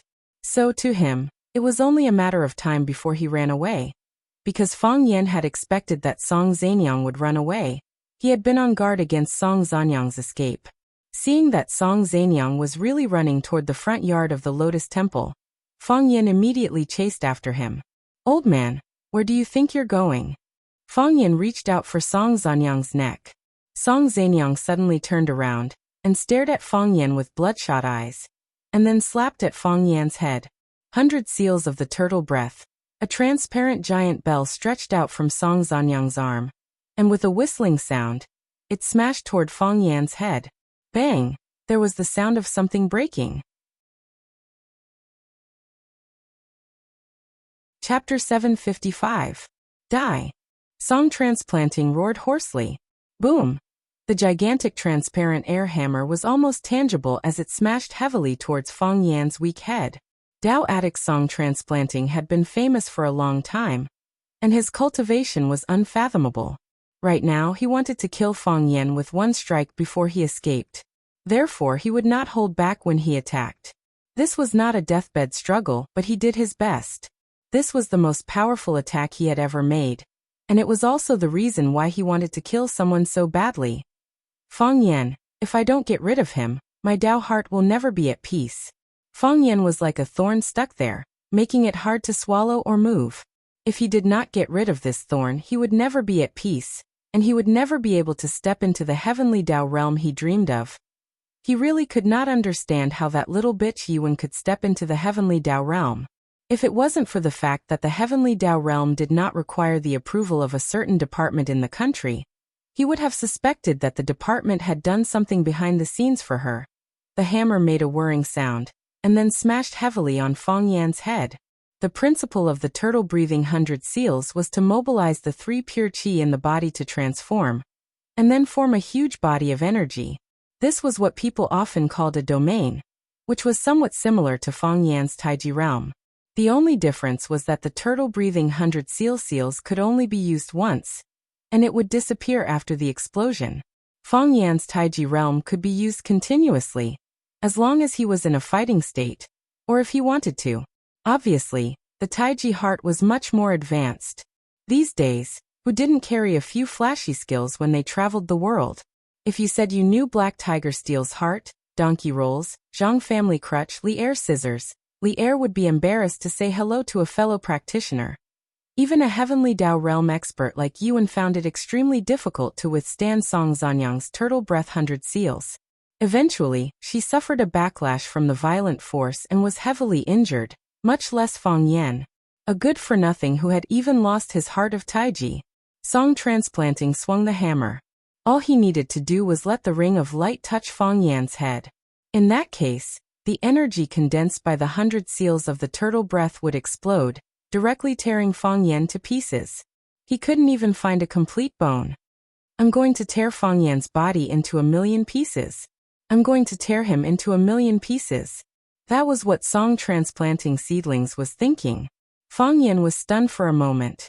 Obviously, he didn't think that Song Zanyang, who had already decided to run away, would suddenly turn around and attack. Moreover, he didn't want to waste so much energy to use such a big move. At least in his heart, he thought that this kind of behavior was very stupid and irrational. Come on, didn't your dad teach you combat experience when you were young? If he won, he would run. If he couldn't, he would run. Don't look back. Fang Yan sensed the enormous power contained in the qi bell. It was a violent, twisted, and uncontrollable airflow. Although it couldn't compare to the huge grindstone that Song transplanting seedlings had used against a heavenly Dao expert, it was still something that no one dared to underestimate. At least, it was extremely dangerous for Fang Yan, who had lost the heart of Taiji. Fang Yan. Yi Ro ran towards him like a bolt of lightning. Song transplanting seedlings, you old dog. Bailey Lu's eyes were wide open, and he couldn't even react. Song transplanting seedlings ran suddenly, and Fang Yan chased too fiercely. Song transplanting seedlings wanted to get rid of Fang Yan before he left, which was something that no one had thought of. Therefore, only Fang Yan, and only Fang Yan, could receive this blow with all his strength. Then I'll do it myself, Fang Yan said to himself. His sea of energy burned again, as if the endless autumn plains had been ignited by a fire, and the gas that Fang Yan transported into his dantian was not ice water, but gasoline. Boom! In just one round, Fang Yan felt that his body was in unbearable pain, and the feeling of his entire abdomen being burned hit him again. Not only did the sea of fire not decrease, but it was also rapidly increasing in intensity. First, it was a small sea of fire, then a large area of grassland was ignited, and finally the mountains, rocks, and soil were also burning, moving a mountain. Fang Yan experienced that feeling again. When he moved the volcano in Yi Ro's body into his own, he used the heart of Taiji in his dantian to accept and melt it. Of course he didn't succeed, and his heart of Taiji was dead. But the volcano was still alive, and although it didn't keep burning, it was still an active volcano. From time to time, it would spew out white smoke and a few flames to prove that it was still a young and strong lad in the fire world. During this period of time, Fang Yan didn't dare to use the energy in his dantian. Even when he ran to the 1,000-year palace with that idiot Gongsun Su to steal the divine staff, and was chased like a dog by the priests of the 1,000-year palace, he tried to use the energy in his dantian as little as possible. Unless he had no other choice, he would endure the intense heat and pain to use his energy to kill the enemy. In those long days, the heart of Taiji didn't even use it once, because Fang Yan couldn't feel their existence at all. He couldn't use it even if he wanted to. There was no time to think, and there was nothing to think about. Fang Yan clenched his hands into fists, and suddenly swung them towards the big bell. Boom, a red stream of air that seemed to be burning rushed towards the center of the giant hammer, and this fresh energy burned the surrounding air until it crackled. Fang Yan's fists became crimson, his arms became crimson, even his face, hair, and eyebrows became crimson. The red flames were like a red fire dragon, charging forward, trying to knock away the powerful air hammer. Idiot! Seeing Fang Yan's counterattack, Song transplanting seedlings laughed savagely. His goal was to let the air hammers in his hands come into contact with Fang Yan. As soon as they came into contact, they would explode. But he didn't expect that Fang Yan would take the initiative to punch the air hammers. This was really looking for *T with a lantern, looking for death. However, a shocking scene appeared before everyone's eyes. Whoosh! The fire dragon actually passed through the center of the bell without any obstruction, and then flew into the sky with the huge bell, into the clouds, and into the depths of the universe. Fang Yan's face froze. What's going on? He did have such a plan in mind, but it was just a thought. At least he thought it was just a thought. Such a thing couldn't possibly happen. Because he clearly saw that Yuan was seriously injured and vomiting blood after taking his turtle breath and 100 seals. Compared to Yuan, he was still a little bit weaker. Song transplanting seedlings was even more stunned. What the F***ck is he playing at? Where's my hammer? His turtle breath and 100 seals were formed from the true qi in his body. In other words, as long as the bell was in his hands, it was closely connected to the steady flow of qi in his body. As long as the qi was continuous, the bell would never disappear. What was going on? He was still desperately channeling his true qi. When he saw Fang Yan using his fists to block the attack, he increased his strength and activated the remaining energy in his dantian that he had used to escape. For a moment, he realized that this was not the right thing to do. He had to save some of his true qi to escape, to deal with the more complicated situation when Yuan caught up with him. Fortunately, he had a backup plan and someone to help him. But where had her Zhongzi gone? The fire dragon roared as it flew into the sky, bringing the hammer with it and disappearing without a trace. It didn't explode. Song transplanting seedlings looked in the direction where the fire dragon had disappeared, his face full of shock. Every attack of the turtle breath and 100 seals was made from condensed qi, as if it were solid. However, each of these entities was a domain. As long as you were enveloped by the domain, or if the balance of the domain was broken, it would explode and tear you to pieces. That was how the turtle breath and 100 seals worked. What was going on? You broke my turtle breath and 100 seals? Song transplanting seedlings looked at Fang Yan in shock, unable to accept what had just happened. This idiot, didn't he say that his Taiji heart had disappeared? Didn't he say that he was no match for him? That he would be killed if he fought to the death? That he would be laughed at for his bravery? Could it be that this guy was lying? Had he been deliberately hiding his strength? Actually, he was too. Song transplanting seedlings didn't dare to think any further. Moreover, he subconsciously felt that this was impossible. That was a heavenly Dao expert. He had worked hard for decades and still hadn't been able to take that step. How could an unscrupulous kid like Fang Yan become a heavenly Dao expert? It's me. Fang Yan was also full of shock. After hearing Song Zanyang's question, he hurriedly put away his confused and frightened expression and opened his mouth, as if he had known this would happen. He said, "The seal of turtle-breathing 100 seals is far inferior to my heart of Tai Chi." As Fang Yan spoke, he kicked at Song Transplanting Seedling's abdomen. Song Transplanting Seedling's reaction was extremely fast. Although he still had a look of disbelief on his face, his body was already flying backward. Fang Yan's kick was a feint. When he saw Song Transplanting Seedling's body flying, he rushed up and punched at Song Transplanting Seedling's chest. Bang! Song Transplanting Seedling's body was hit, and he flew away at an even faster speed. This old man was extremely cunning. He would rather take Fang Yan's punch and use Fang Yan's push and his own strength to run to the front yard of Lotus Flower Temple. There was someone there to receive him. Killing a Tao addict, Fang Yan is. Fang Yan was really furious. He took out a pistol, aimed at Song Transplanting Seedling's back, and pulled the trigger. Bang! Song Transplanting Seedling's body staggered in midair, and then fell to the ground. Chapter 756. Whoosh!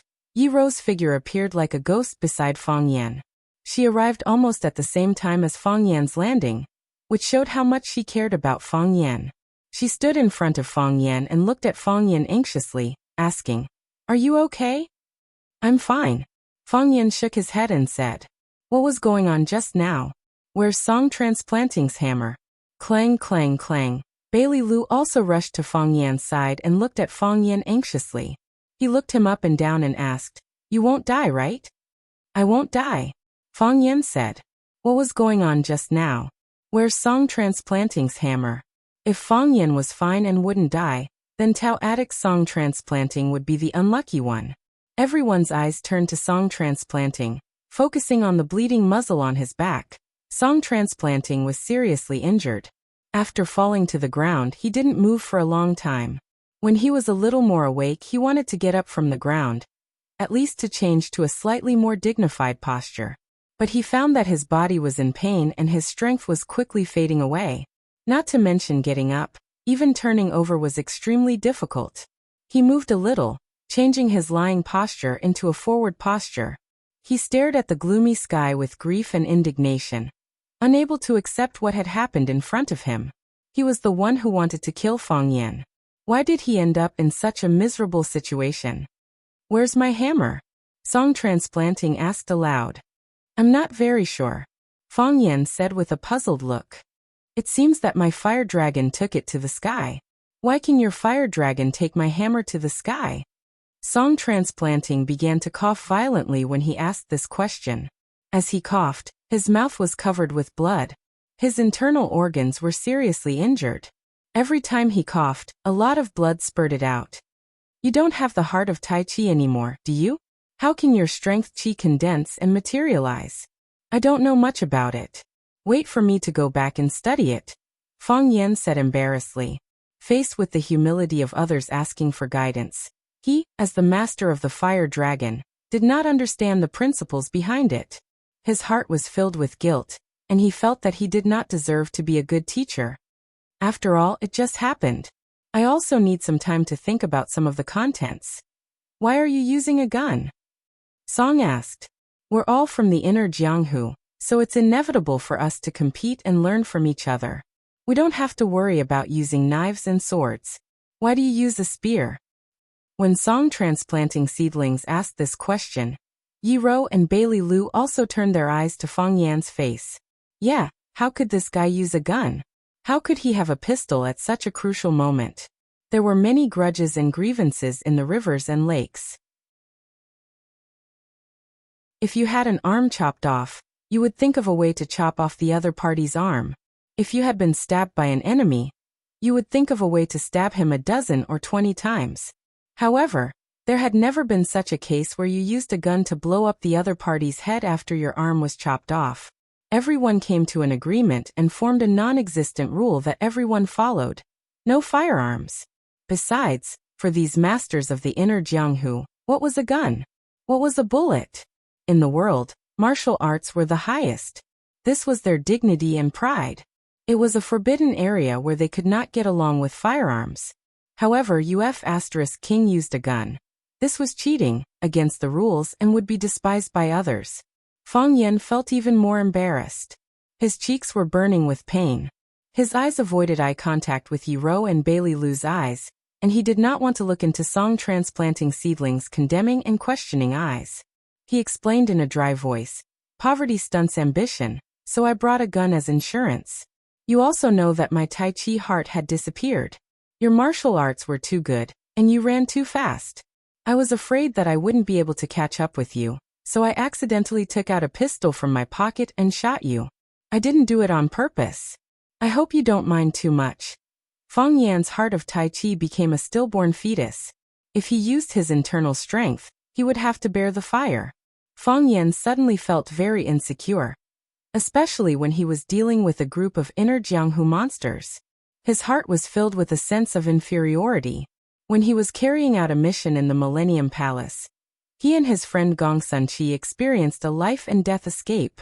There were several times when they were driven into a dead end, but because they were desperate, they fought with their lives on the line and resorted to all sorts of means.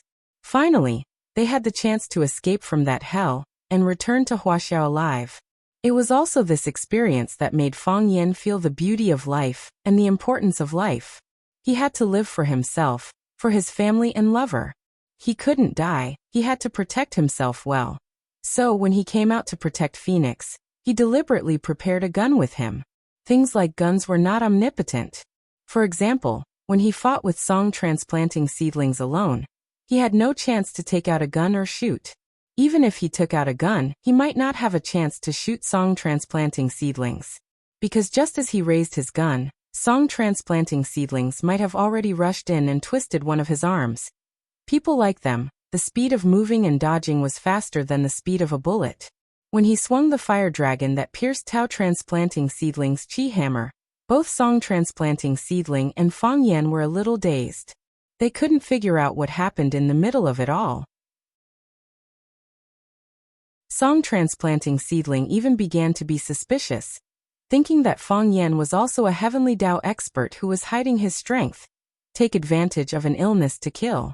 Fang Yan reacted quickly and kicked Song Transplanting Seedling in the abdomen. What he did not expect was that Song Zanyang, this old man, was extremely cunning. After he took the kick, he used the recoil force to escape. Without thinking, Fang Yan took out a gun from his pocket and shot at Song Transplanting Seedling's back. He really didn't do it on purpose.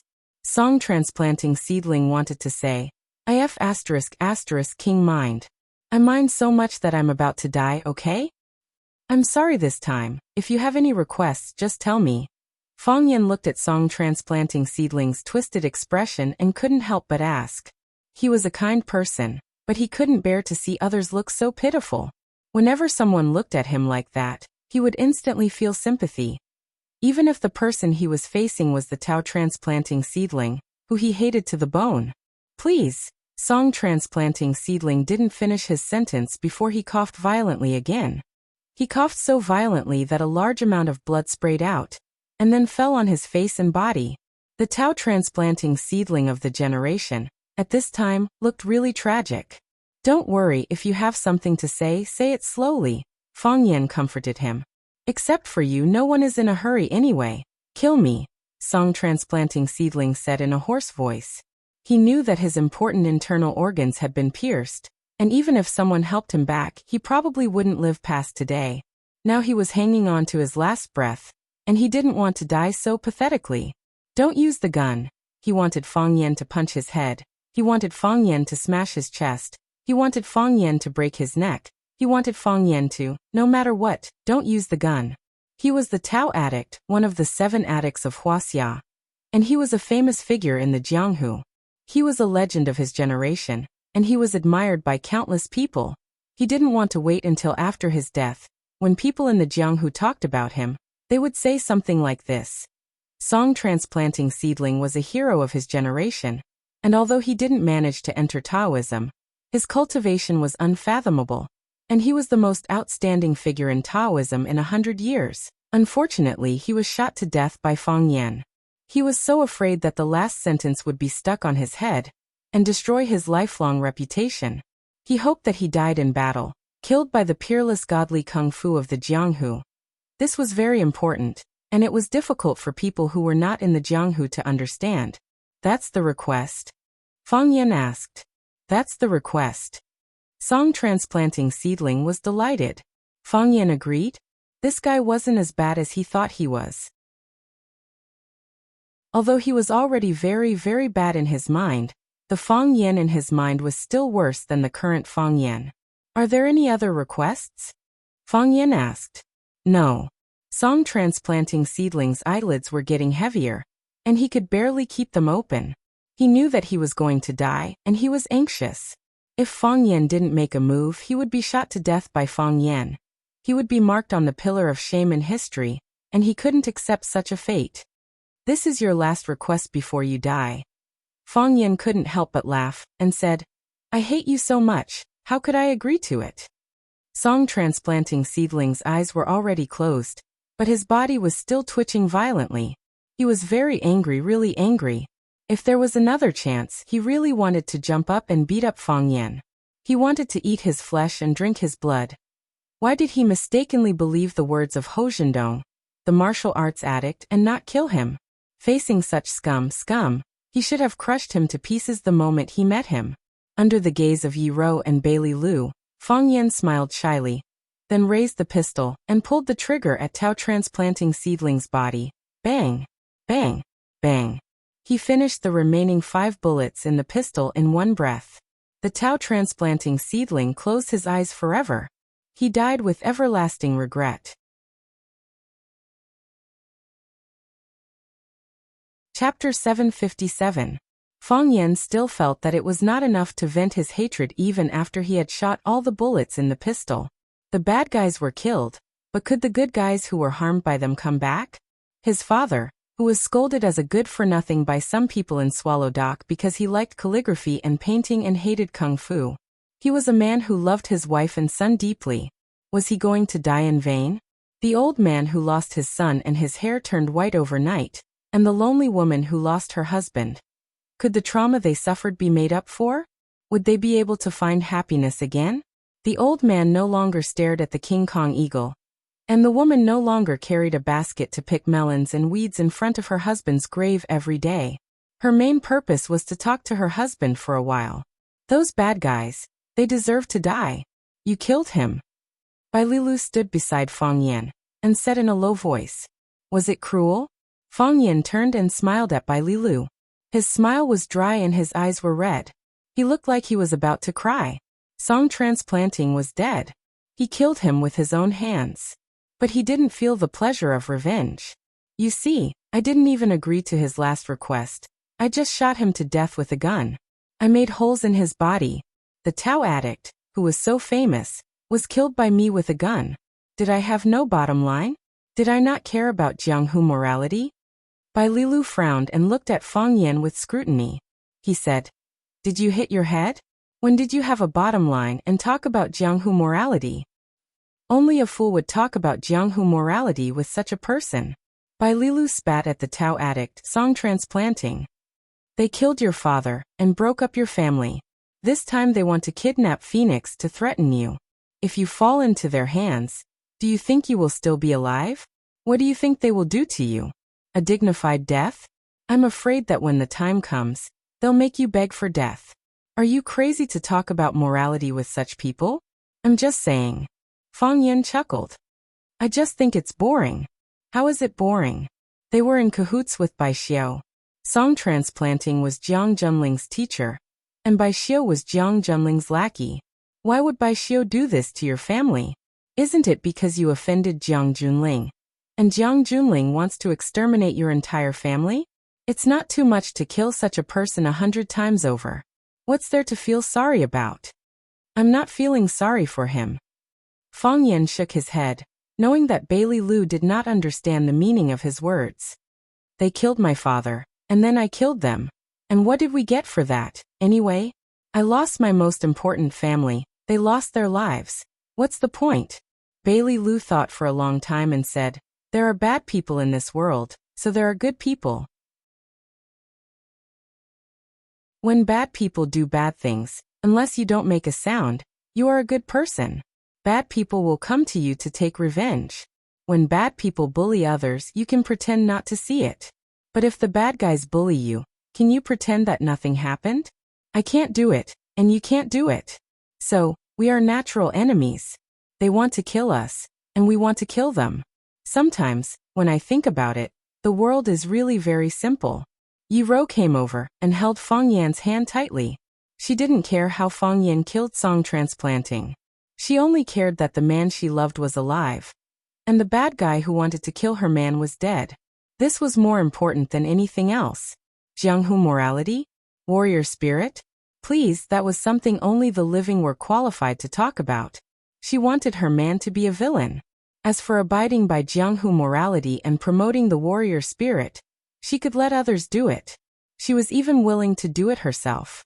For this woman, her only request was, Fang Yan was alive. Fang Yan held Yi Rou's soft little hand tightly and said softly, I'm fine. I'm fine. Just now, it was a matter of life and death. Song Transplanting's sudden attack was really dangerous. If it weren't for the fire dragon, his head would have been smashed by Song Transplanting's hammer, and all his limbs would have been disintegrated.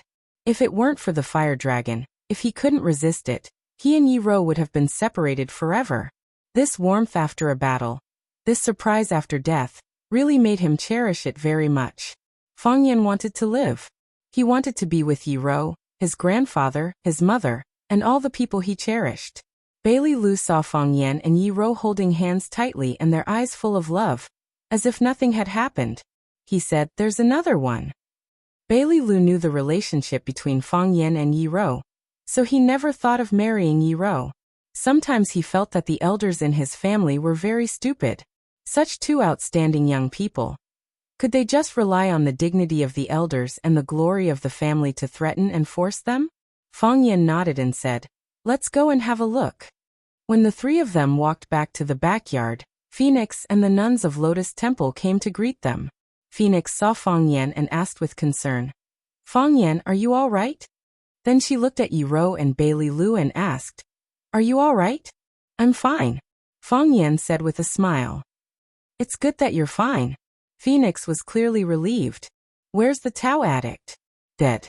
Fang Yan said. I killed him with a gun. Phoenix nodded and said, I heard the gunshot. It's good that you're all right. These people are really capable of doing anything. Fang Yan pointed to the collapsed stone house and said, there's another person inside. You mean Bai Xiao? Fang Yan looked at Phoenix's eyes and said, yes. This person wants to kidnap you. I know. Phoenix bowed her head and said, he wants to kidnap me and then use my life to threaten you. Phoenix understood what Fang Yan and the others wanted to do. She turned to the old nun Jinghui and said, Nun, there's a dead person in the front yard. Let's go and read scriptures to him. I hope they won't be bad people in their next life. Ba. When the old nun Jinghui heard there was a dead person in the yard, she hurriedly chanted the name of Buddha and said, what should we do? What should we do? Even Buddha couldn't help her with such a problem. Phoenix supported the old nun Jinghui and said, we just need to read the scriptures in peace. Let them deal with the other things. That's good. The old nun Jinghui nodded and said, we still need to call the police. After the old nun Jinghui walked away, Bailey Lu looked at the pile of stones and said, it's too troublesome to move the stones away bit by bit. I don't have the strength. However, I have a simple solution. With fire? Fang Yan looked at Bailey Lu and asked. Bailey Lu covered his chest with his hand and said, what do you think? Let's roast that Bai Xiao into a white pig. I've taken a look. This house is separated from the other yards, and there are stones behind it. Even if we set it on fire, it won't burn the forest on the mountain. It's best to use fire. No problem. Fang Yan said.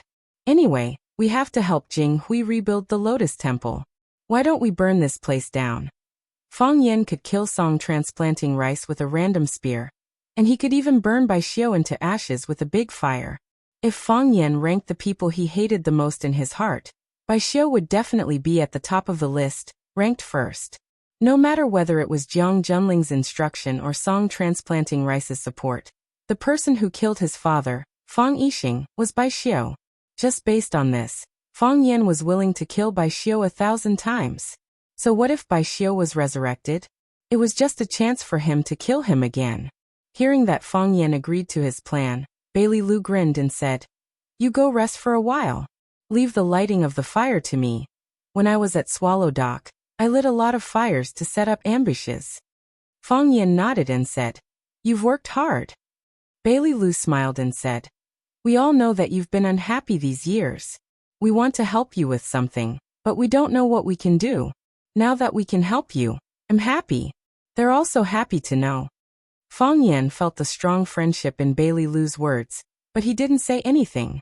Bailey Lu could be considered Fang Yan's unconventional friend. The two of them didn't spar often, but they didn't like each other since they were young. Bailey Lu felt that Fang Yan was too arrogant and always wanted to steal his limelight. Fang Yan thought that Bailey Lu was too arrogant and put him in a difficult position several times. The first time the two of them competed in martial arts, they had set up a very ridiculous punishment. Unexpectedly, Bailey Lu had kept his promise all along. When Fang Yan was challenged by the Qinya army, Yi Rou rushed to Huaqing, and Bailey Lu also rushed to Huaqing. Yi Rou had a good fight with the Qinya army, while Bailey Lu had a good fight with Fang Yan. Fang Yan knew that whether it was the former or the latter, he would remember this favor deeply in his heart. This time, Bailey Lu was entrusted by Fang Yan to protect Phoenix. A few days ago, he said that he had found suspicious people observing and inquiring around. Fang Yan and Yi Rou arrived in time, and finally stopped Bai Xiu and Song transplanting rice. Because of falling into the water, Bailey Lu's clothes were wet. He had a box of matches in his arms, but now it was soaked into a ball and couldn't be used. Bailey Lu was indeed an expert at igniting fires. He found 2 yellow dry stones and rubbed them hard a few times. The sulfur on the stones was ignited. Bailey Lu used sulfur stones to ignite the quilt in the pile of stones, and then the burning quilt ignited the whole house.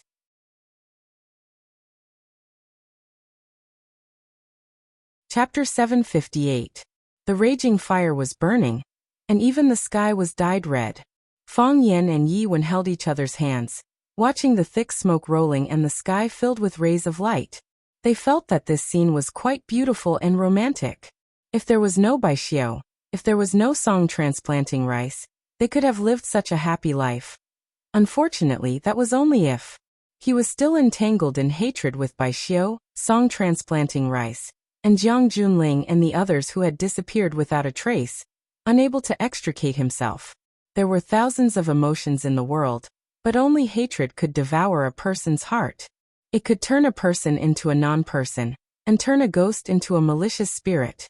Bailey Lu looked at his work with a proud face, and said with a smile, "If Bai Xiu suddenly ran out of the sea of fire, would that be considered a zombie? I've already cheated once, how can I cheat again?" Fang Yan said with a smile. Bailey Lu nodded and said, "If he can still escape like this, then he can only be considered lucky. Let's go, we'll go comfort those monks. They're probably all scared. Let me handle this matter," Fang Yan said aloud. In any case, he now had the identity of a Xian department's official, so it was still very easy for him to handle some matters. "Naturally, it's up to you to handle it," Bailey Lu said with a smile. "You're now a member of the government. Doing this kind of thing is to uphold justice and get rid of evil for the people. If I do this kind of thing, I won't be able to bear the consequences, and I won't be able to get rid of a lot of trouble. If you're willing, I'll also give you the identity of a Xian department's official," Fang Yan said with a smile. "What they do is not much different from what the men of Swallow Dock do. Forget it, forget it. I don't want it." Bailey Lu waved his hand repeatedly, and said, "I've been wholeheartedly practicing martial arts for the sake of our Bailey family's godly fist to conquer the way of heaven as soon as possible. I've just realized the inverse punch, and I'm ready to use it to conquer the way of heaven. It's time to work hard and carefully polish it. There's no time to lose." Bailey Lu looked at Yi Rou with deep emotions and said, "I'm not afraid to say it out loud, but when I figured out the inverse punch, I was secretly happy. I thought to myself that if Yi Rou had failed to reach the heavenly Dao realm, I would be the youngest Heavenly Dao Realm expert in Swallow Dock, and I would be the new signature of Swallow Dock. I have always viewed Senior Azure Dragon as my idol, and I always looked forward to the day when I could be like my idol. Bailey Lu sighed heavily and said, what I didn't expect was that Yi Ro had already succeeded in climbing the heavenly way. Since there are already outstanding people leading the way, how can we not bravely chase after them? Fang Yan nodded and said, I understand. I'm just saying. It's a good thing to have your own pursuits. No one will stop you from doing that. Fang Yan was about to go to the front yard to check on the nuns. Yi Ro looked at Fang Yan and said, I'll stay here. Maybe Bai Xiu will run out. Yi Ro didn't want to follow Fang Yan to the front yard because there was a phoenix there. She didn't want to put Fang Yan in a difficult position between the two women. Yi Ro wasn't a woman who liked to think about such trivial things in the past, but now that she and Fang Yan had confirmed their relationship, she couldn't help but consider some problems from his perspective. This excuse was very clumsy, but Fang Yan still nodded and said, I'll be right back. It's okay. Yi Ro pursed her lips and smiled. Bailey Lu glanced at Fang Yan and said, I won't go either. I'll stay here and take a look. Fang Yan waved his hand and said, I don't want you to go with me. Fang Yan smiled at Yi Ro, turned around and walked towards the front yard. Fang Yan! Yi Ro shouted behind him. Fang Yan turned around and looked at Yi Ro asking, What's wrong? If it's possible. Yi Ro looked at Fang Yan and said, Take her back. There was still no expression on Yi Ro's face, and it was hard to tell what she was feeling at this time. But her eyes were clear and bright, and it seemed that there were no impurities in them. What she says is what she thinks in her heart. She gave people such a feeling. She said that she wanted Fang Yan to take her back and bring the phoenix back, which proved that she really thought so in her heart. She thought it was not convenient for a girl to live here, and it was a pity to give up her youth to be a vegetarian and serve the Buddha. Although she had done something wrong, she was willing to forgive her and give her another chance. Fang Yan's heart was very warm, as if there was a strong but gentle airflow flowing through his body. It flushed all the blocked meridians and acupoints in his body one by one. Every victory could make his soul tremble slightly. Yi Ro was really gentle. Thank you, Fang Yan said softly. I just said take her back, Yi Ro added. Why are you so touched? Fang Yan no longer explained, turned around and ran to the front yard of Lianhua Temple. Looking at the back of Fang Yan running, Bailey Lu said with a smile, He is like Sun Wukong who wreaked havoc in heaven, and you are the Buddha. Only you can subdue him. Yi Ro looked at Bailey Lu with dissatisfaction and said, I am Guanyin Bodhisattva. Bailey Lu felt that Yi Ro had changed a lot. If it was in the past, if he said something she didn't like to hear, she would either ignore it directly or beat him. But now she even knows to refute or joke with him. Is this the charm of love? Bailey Lu thought about it seriously. What is love?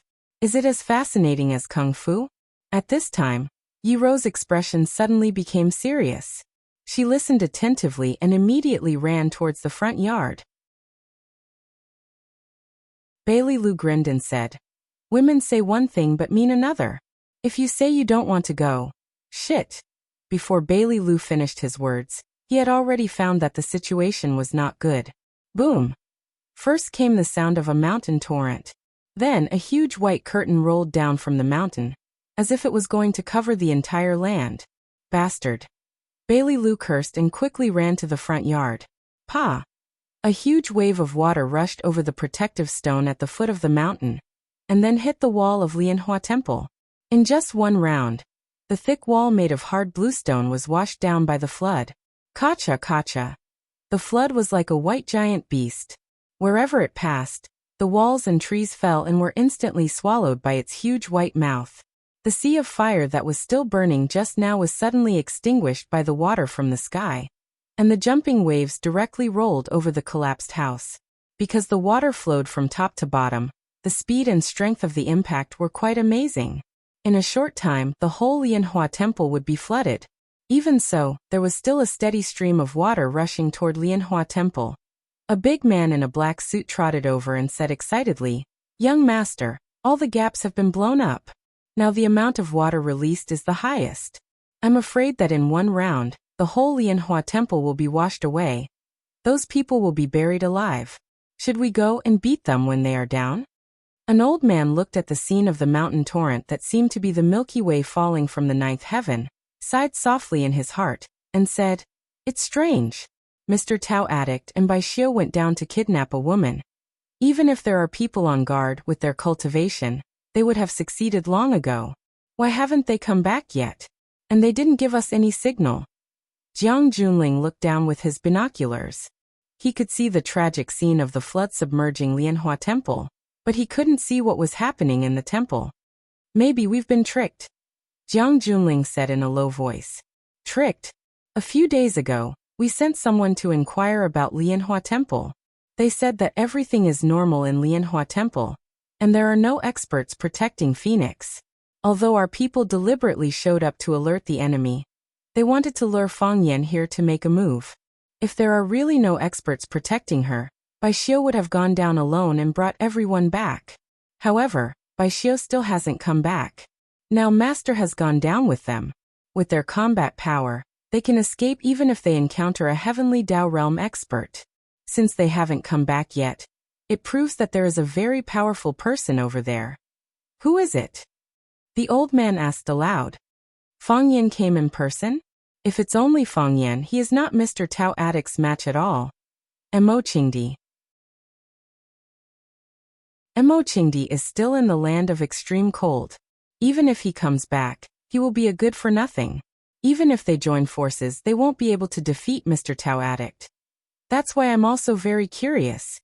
Jiang Junling put away his binoculars and said, "Who is it? We have calculated the pawns that Fang Yan can use. Other than himself, there is only Yi Gentle, who has failed to climb the heavenly Dao, and a few of his fellow sufferers. These people aren't even enough to fill the gaps between Master's teeth." "Then should we go down and take a look?" the big man asked aloud. "Of course." Jiang Junling nodded and said, "Master and Baishio are still down there. We have to ensure their safety. Take 2 people with you down to take a look. If they are alive, I want to see them. If they are dead, I want to see their corpses. No matter what, you must bring Master and Baishio back." The big man was shocked and said, "Young Master, aren't all of you going down?" "Why are we going down?" Jiang Junling glanced at him coldly, but his voice was still gentle and firm. He said, "Lianhua Temple has been washed away. Even if there are people alive, you will only be beating them when they are down. Don't worry, we will protect you from the side. If there are any changes, we will be able to rush over to support them immediately." The big man knew that it was difficult to change Jiang Junling's decision. He said, "Young Master, I will take some people down to take a look."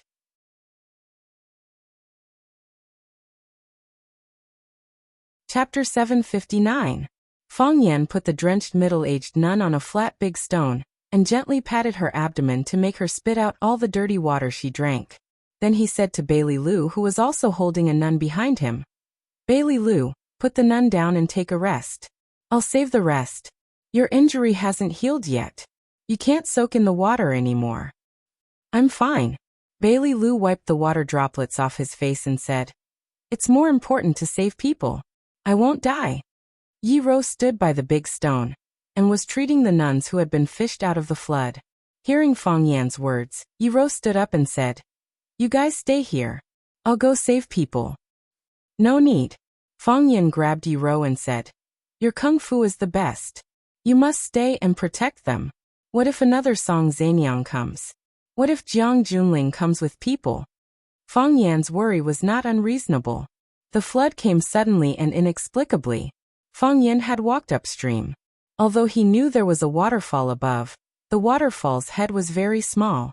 When it fell into the stream below, it immediately disintegrated. Like today, he suddenly turned into a scourge. This was something that had never happened before. Besides, even if there was a landslide and the stone dam blocking the reservoir had collapsed, why didn't it collapse earlier or later? Why did it have to collapse today when Fang Yan and Yi Ro had walked hundreds of miles to Lotus Temple? Lotus Temple was built no less than 100 years ago. It was said that it had existed since the Qing dynasty. In such a long history, it had never encountered such an unlucky thing as a flash flood. Obviously, this was deliberately done by someone. Someone blew up the dam of the reservoir on the top of the mountain and wanted to drown all the people in the temple. What kind of person would be able to do such a ruthless and malicious thing? Of course, it was Fang Yan's old enemy, Jiang Junling. The flood was too fast and too strong. Before Fang Yan had time to run into the temple, the wall and the stone house behind Fang Yan had all collapsed. When he ran into the Buddha hall to save people, he found that Phoenix and the nuns of the Lotus Temple were not in the Buddha hall, but went to the front yard to check the body of Tao Attic Song transplanting. When Fang Yan and Yi Ro, who had just arrived, were about to make a detour to the front yard, the wooden structure of the temple collapsed with a loud bang. Fang Yan and Yi Ro hurried to dodge. When they ran to the front yard was already flooded, and the nuns had been washed away. At this moment, Fang Yan and Yi Ro couldn't care less about favoritism. They each grabbed 2 people and ran toward the hillside. Most of the nuns of the Lotus Temple had been rescued, but Phoenix and the old nun Jing Hui were still nowhere to be seen. This made Fang Yan's heart burn with anxiety. Could it be that someone had come and taken the Phoenix away? If so, he and Yi Ro and Bailey Lu's trip to the Lotus Temple would be a fiasco. At that time, they would be at the mercy of a villain like Jiang Junling. Bailey Lu's face was full of murderous intent, and he said fiercely, "It must be Jiang Junling. Only this kind of lonely ghost, who has no father or son and has been expelled by the family, can do such a thing." The people of Swallow Dock attached great importance to the concept of clan. For Bailey Lu, Jiang Junling, who was expelled by the family, could not take the family name when he was alive, and could not be buried in the ancestral grave after death, was extremely pitiful and sad. In Bailey Lu's heart, there was no more serious punishment than this. "Now is not the time to pursue the murderer," Fang Yan said with a cold expression. He had long known that he and Jiang Junling were actually in a situation where they would fight to the death. In this world he was either dead or already dead. However, he still couldn't accept that Jiang Junling turned into a murderous butcher just to kill him, and let a group of people die with him. Who did the nuns of Lotus Temple offend? Just because they were kind-hearted enough to take in a homeless woman, they brought a fatal disaster upon themselves? Fang Yan shook off the water stains on his hair, and said in a cold voice, "Whether Jiang Junling did it or not, we will put this account on Jiang Junling's head." Fang Yan looked at Yi Ro and said, "Bailey Lu's injury is serious, and he can't soak in the water anymore. Jiang Junling and the others may have a backup plan. If they send more masters, you will have to help resist them. I'll go to find Phoenix. Be careful."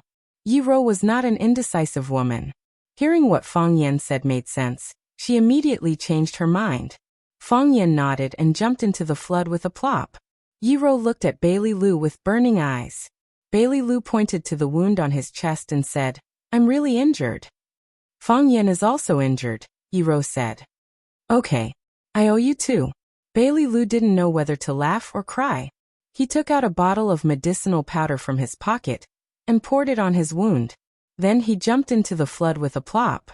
Because Lotus Temple was at the foot of the mountain, the continuous flood raised the water level at the bottom of the U-shaped gully, and the entire jungle was flooded.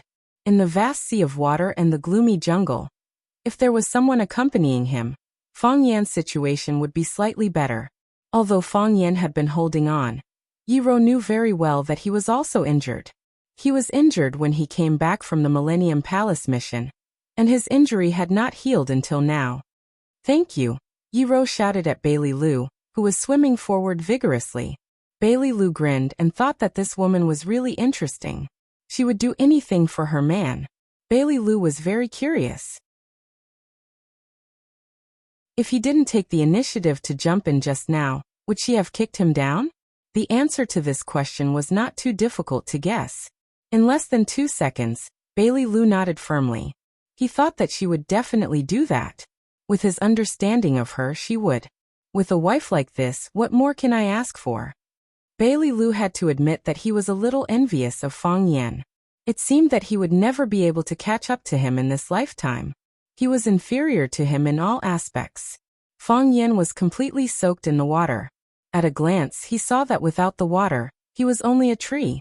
The flood rushed from top to bottom, and naturally, It brought people or things downstream. Now that the main temple of Lotus Temple had been washed away, only a few lonely stone houses were helplessly fighting against the flood. A large area of the forest below was flooded, and the deepest part of the water had already reached the top of the trees. Fang Yan looked around blankly, not knowing where to find Phoenix. Phoenix! Fang Yan shouted loudly. No one answered. Phoenix! Fang Yan shouted as he swam deeper into the forest. Still no one answered. Further downstream was the bottom of the mountain stream, where the water was the deepest. Fang Yan was not afraid of water. When he was at Swallow Dock, he often went into the river with his friends to catch fish and shrimp. His friends all developed excellent swimming skills. She was more worried that something had happened to Phoenix. This mountain was so big, and the water was so deep. Moreover, Jiang Junling kept playing dirty tricks behind her back. Who knew what else they would do? Phoenix! Fang Yan shouted Phoenix's name at the top of his voice as he swam. And Xiao Xiao, where are you? Fang Yan. A woman's voice came with a sobbing tone. Phoenix? Fang Yan was overjoyed and shouted. Fang Yan, I'm here. Fang Yan, Master is dying. Come and save Master. Phoenix's voice was very urgent. Fang Yan followed the voice and swam deep into the forest. Soon he saw Phoenix and the old nun Jinghui leaning on a huge tree trunk. Phoenix didn't want the monks and nuns to see a bloody scene, so she took them to the front yard to save the Tao Attic song Zening. Just as they sat in a circle chanting, a torrent suddenly came. The young nuns reacted quickly. They either hugged each other in pairs or grabbed big trees or wooden pillars. More people were washed downstream by the flood. The old nun Jinghui was old and weak, so her reaction was slow. She was the first victim washed away by the flood. Phoenix saw the old nun Jinghui being carried away by the flood. She shouted and hurried to the old nun Jinghui. She finally caught Master Jinghui, but it was difficult to resist the force of the flood. The two of them hugged each other and were brought deep into the forest. The old nun Jinghui was weak. She couldn't bear being soaked and rolling in the flood. When she slid down, her forehead hit a stone. Now her head was bleeding and she was dying. Phoenix held the old nun Jinghui's body and shouted to Fang Yan. Fang Yan, come and save Master. Master is hurt. I beg you, please save her. Fang Yan sped up and swam to Phoenix's side. Seeing that Phoenix's mental state was still good, he was relieved. Then he reached out to check the old nun Jinghui's pulse. Her pulse was weak, and it had been a long time. Her vital signs were gradually fading. Fang Yan shook his head at Phoenix. The old nun Jinghui couldn't be saved. She was already exhausted, and now she encountered such a disaster. This day had just come ahead of time. Phoenix covered her mouth and cried bitterly. Although the old nun Jinghui had been unwilling to shave her hair and head, she had long regarded her as her master in her heart. When Phoenix moved into the Lotus Temple, she was in despair and had lost confidence in everything in the world. At that time, she had no family, relatives, or friends around her. The only people who accompanied her were the old nun Jinghui and a group of friends from the Lotus Temple. After spending a few months together, they became her family, and the group of people she cared about the most in her heart. She got quiet and peace here, as well as the care and love that she had lost and regained. Hearing Fang Yan say that the old nun Jinghui couldn't be saved, Phoenix was heartbroken. Another close family member was going to leave. Hearing Phoenix's cry, the old nun Jinghui opened her eyes. She wanted to reach out to help Phoenix wipe her tears, but she couldn't lift her hand halfway. She looked at Phoenix with a smile and said with a loving face, "Silly child, I knew this day would come. I didn't tell you because I didn't want you to be sad. Master, I originally wanted to send you out and leave after you come out of the mountain. Now it seems that I can't wait anymore. Go back. Go back." The old nun Jinghui held Fang Yan's hand tightly and said, "Do you know what I regret the most in my life?" Fang Yan shook his head and said, "I don't know. The thing I regret the most is that I didn't forgive that man." The old nun Jinghui said in a soft but sorrowful voice, "I didn't eat meat and prayed to the Buddha for decades, but my heart was unsettled all my life." With a kind and compassionate smile on her face, the old nun Jinghui slowly closed her eyes. All virtues were complete, and all evils were extinguished. Master Jing Hui passed away.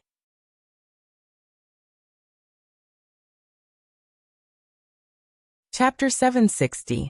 What was the most precious medicine in the world? Medicine for regret. We often see such stories.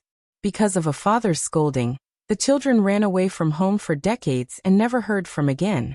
Because of a husband's negligence, the husband and wife had a dispute and were separated from each other in the end. Because of a teacher's misunderstanding, a student who was supposed to have a bright future finally went astray. Life is only 100 years. When you are old and look back on the past, will you regret the mistakes you made in the past?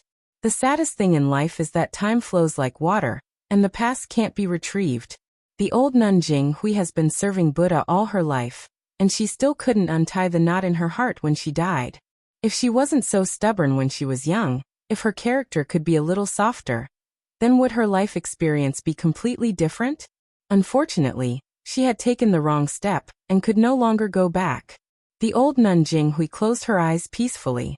There was no sadness or joy, but there was obviously regret. The phoenix was in so much pain that it wailed loudly. Master Jing Hui was the family who took her in when she was in the most difficult time, and also the harbor where her heart got peace and warmth. When she was desperate, Lotus Temple was gone, and so was Master Jing Hui.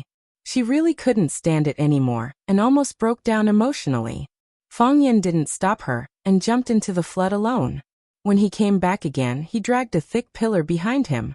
Fang Yin tied the old nun Jing Hui's body to the pillar with a cloth belt, and then tied the pillar to his waist with a long vine. Then, he took down the crying phoenix from the tree trunk, and dragged him upstream. The top priority now was to get out of danger and meet with Yi Ro and Bailey Lu. Being sad or comforting were things that he was qualified to do after he escaped. The reservoir at the top of the mountain was not blocked, so the flood kept pouring down the mountain. Although the water flow was a little less, it still didn't stop. Fang Yin dragged a pillar behind him, and a nun was tied to the pillar, and a woman was hugging him. The woman cried so much that she almost lost consciousness. Swimming against the current, dividing the water and moving forward. It had to be said that Fang Yin felt very tired now. Fang Yin did not utter a word. He was like a stubborn water buffalo, desperately fighting against the flood. He dragged the phoenix and the nun Jing Hui and rushed to a safe place halfway up the hill. After Bailey Lu jumped into the flood, he soon lost track of Fang Yin. He didn't know where to go in the vast ocean and the vast forest. However, since Fang Yin was going to look for Phoenix and Jing Hui, he naturally had to go downstream to look for them. After all, water flows downwards. Therefore, Bailey Lu also swam downstream.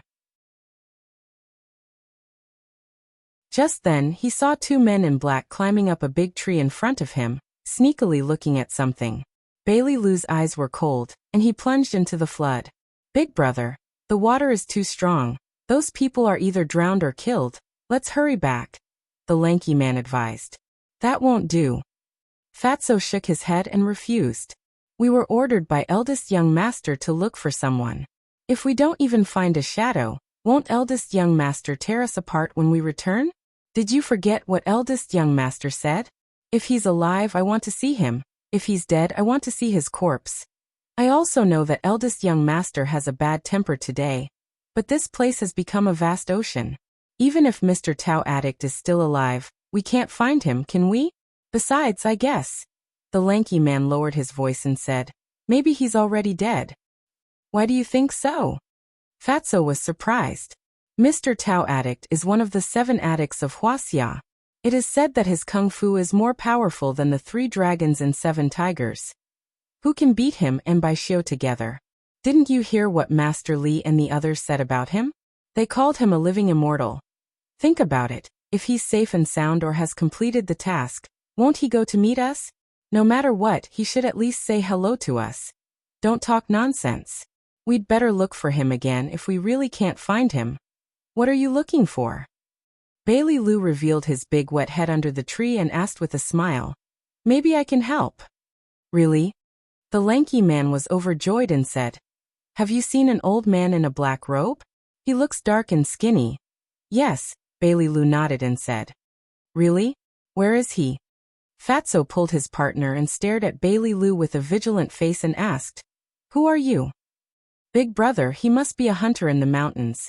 The lanky man pointed at Bailey Lu's face and said, Look at his appearance, how rough. Look at the deep wrinkles on his face. Bailey Lu was deeply shocked. Why the F***ck do I look rough? Although I'm not a member of the Prince Charming team of Swallow Dock, it's because I think it's hard to accept that Fong Yan is the captain of the Prince Charming team. Moreover, there's no handsome guy in the entire Prince Charming team. If I hang out with them, I'll only look too low. Also, where are the wrinkles on my face? Although my skin is a little rough after years of running around and challenging the world's heroes, I put on a cucumber mask every night before I go to bed, okay? Are you a hunter in the mountains? Fatso asked aloud. Yes. I'm a hunter, Bailey Lu said with a big smile. Then you help us find someone, and we'll pay you. 100 yuan an hour? 200 yuan? How about this, you help us find someone, and we'll give you 500 yuan. How about that? You mountain people can't earn that much money in a month, right? Fatso was very business-minded.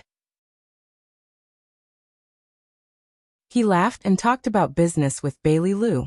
Bailey Lu shook his head and said, How about we change our business model? You think the money is too little? Fatso was very unhappy. These mountain people are really greedy. No wonder people say that barren mountains and unruly rivers produce unruly people. It's a little, Bailey Lu said with a smile. My offer is much more generous than yours. Tell me, how much do you want? You help me find someone, Bailey Lu said with a serious face.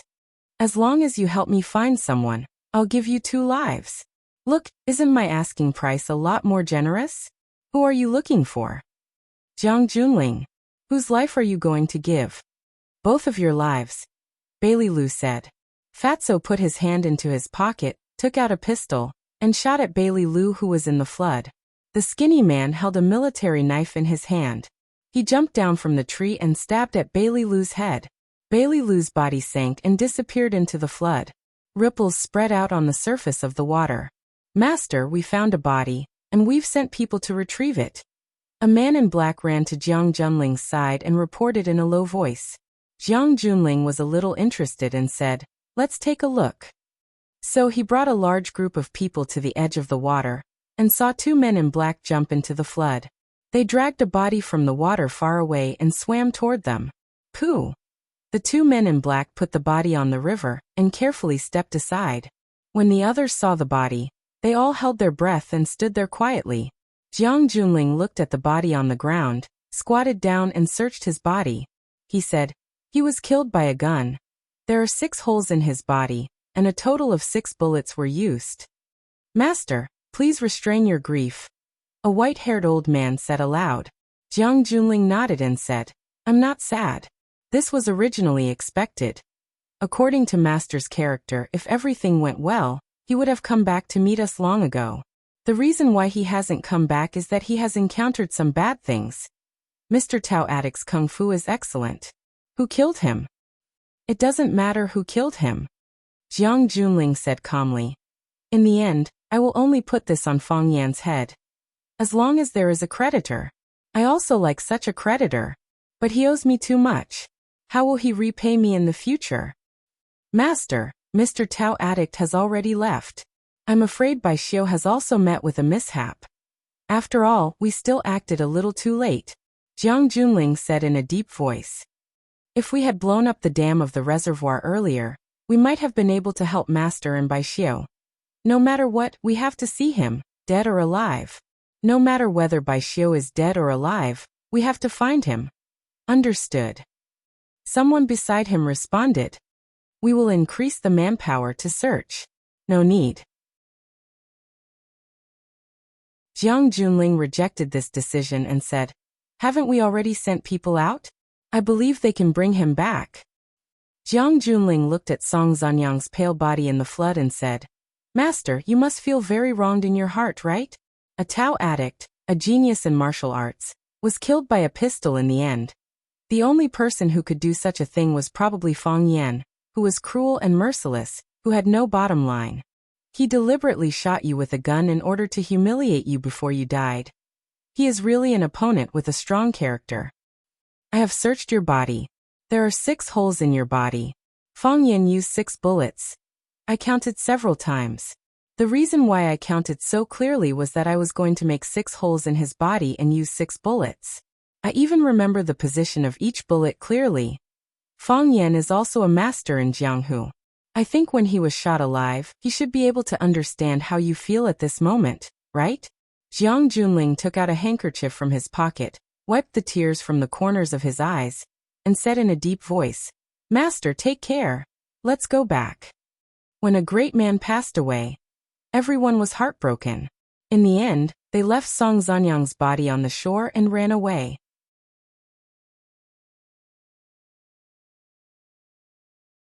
Chapter 761. The one with a gun was killed by a gun, and the one with a knife was held hostage by a knife.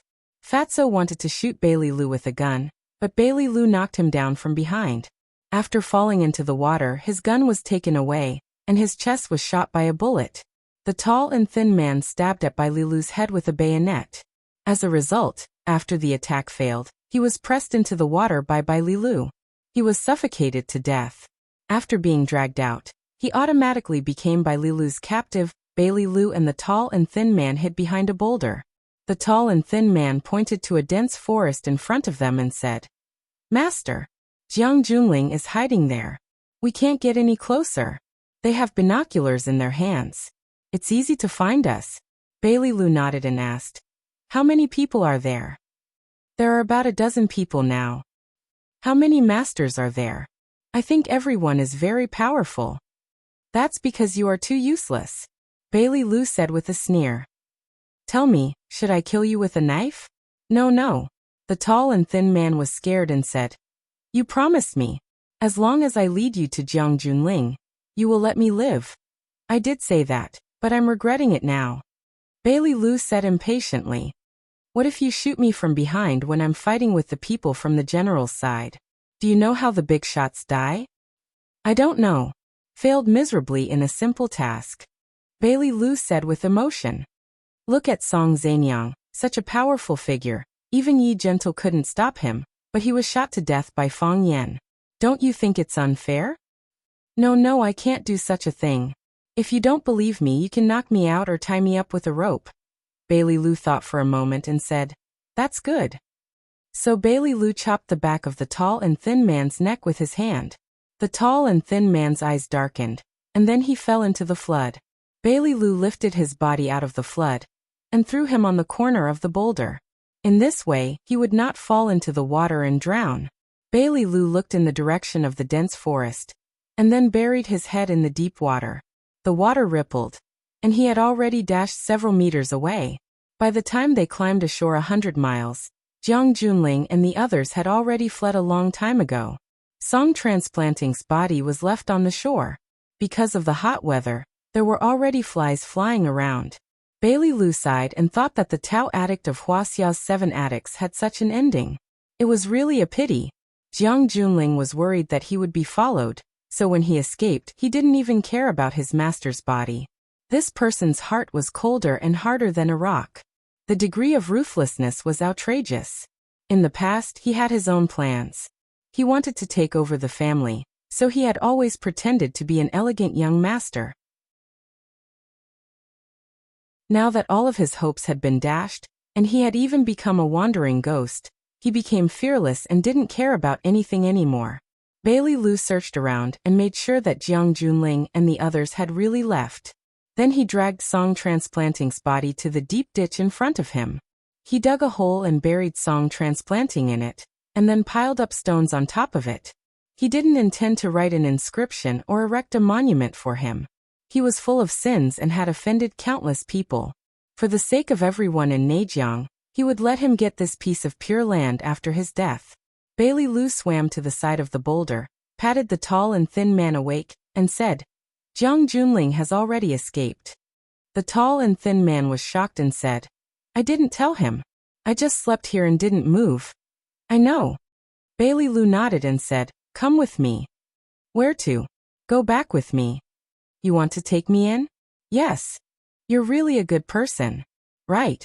Bailey Lu was a little embarrassed by the boy's praise and said, "You know where Jiang Junling is hiding. You can take us to him. Oh. The smile on the tall and thin man's face froze. He felt that the people outside had a bad conscience.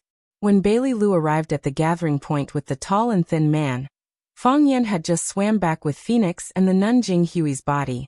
Bailey Lu hurried over to help. He untied the wooden pillar from Fang Yan's waist, and then carried the wooden pillar and the nun Jing Hui on it to a dry and flat place. Master! When the nuns saw the dead nun Jing Hui, they cried and rushed over. Bailey Lu untied the nun Jing Hui from the wooden pillar, and then quietly knelt on the side.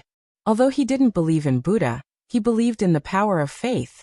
These women could cut off their lust and serve Buddha all their lives, which was actually very admirable. Yiro looked at the heartbroken Phoenix, took out a wet handkerchief from her pocket and handed it to her. Phoenix glanced at Yiro, took the wet handkerchief and wiped the tears on her face.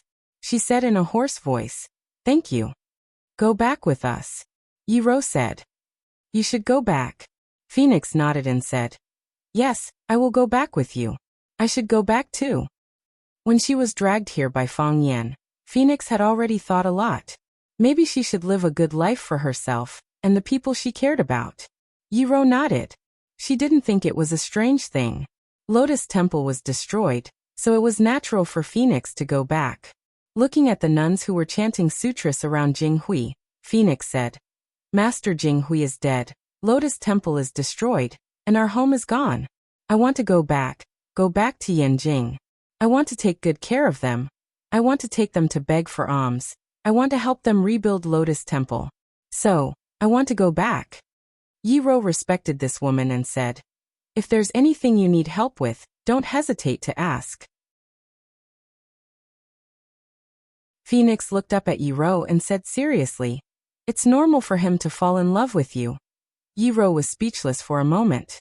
She didn't know how to respond to Phoenix's words. This made her a little dissatisfied with herself. She thought that she should have nodded and said, "Yes, that's it." Fang Yan knew the tall and thin man. At the summit of One Sword Peak, he was chased by countless people, and the tall and thin man was one of them. He was a minor character who didn't have much sense of existence. The tall and thin man also obviously saw Fang Yan. He hid behind Bailey Lu and didn't dare to come closer. He lowered his head for fear that Fang Yan would recognize him. Fang Yan pointed to the tall and thin man and asked, "Where did you catch the captive?" Bailey Lu grinned and said, "I didn't find you, but I found two idiots. One was killed by me, and the other was caught by me to help lead the way. It was indeed Jiang Junling who did it, but this animal had already run away with his people. He left in a hurry and was worried that we would catch up with him, so he didn't even care about his master's body. How could you become an opponent of such a scumbag? It's chilling to think about it. It's because he's a scumbag that I became his opponent." Fang Yan said expressionlessly, "Justice and evil, light and darkness are natural opponents. This is fate. You killed his master with one shot. You're really evil." Bailey Lu said. He pointed to the tall and thin man and said, "Don't kill this guy. He knows where Jiang Junling and the others were hiding. I was going to keep him alive to lead us there. If you don't remove the roots, it will grow again when the spring wind blows. I can't sleep well at night when I'm fighting with a scumbag like Jiang Junling. I'd better find a way to get rid of him." Fang Yan nodded and said, "It's up to you." He walked to the side of the nuns who were chanting and said with a heavy expression, "The dead can't be resurrected. Please restrain your grief. Master Jinghui believed in Buddha all her life, and now she naturally returns to the embrace of Buddha." A middle-aged nun looked at Fang Yan and said, "Benefactor Fang Yan, if you have something to say, just say it. We want to leave this place of trouble. Master Jinghui is gone, and the Lotus Temple has been flooded. I want to discuss with you how to deal with Master Jinghui's body. What plans do you have for your future life?" The nuns all looked at Phoenix. They had been living in seclusion in the mountains for many years, and had lost contact with their families and relatives. They really didn't know how to go on in the future. Phoenix wiped the tears on her face and said, "Master Jinghui naturally has to be cremated according to her wish when she was alive. At that time, we will put her ashes into the flood and let her merge with the mountain. The Lotus Temple has been destroyed." Martial uncles and martial sisters, come back to Yanjing with me first. I will settle your daily life, and then beg for alms to rebuild the Lotus Temple. Fang Yan nodded and said, That's good. Are you okay? I'm fine. Phoenix looked at Fang Yan, and her mood miraculously calmed down. Those restless fantasies and the feelings of guilt had all disappeared. Phoenix had been reborn from nirvana. She no longer lived for herself. She wanted to live for the people she cared about. When Fang Yan threw the torch into the pile of firewood, the firewood that he had specially found suddenly burst into flames. The nuns gathered together and chanted the Ksitigarbha Bodhisattva Original Wish Sutra. The fire lit up the sky, and the soul of a kind old man returned to heaven. Fang Yan looked at the dancing flame and thought, Jiang Junling is carrying another life on his back.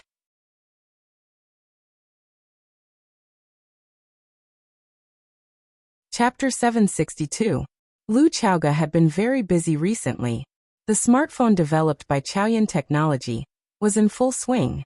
This phone would be equipped with Chaoyan Technology's unique Rubik's Cube energy technology, which would surpass all smartphones on the market by 3 to 5 times in terms of battery life.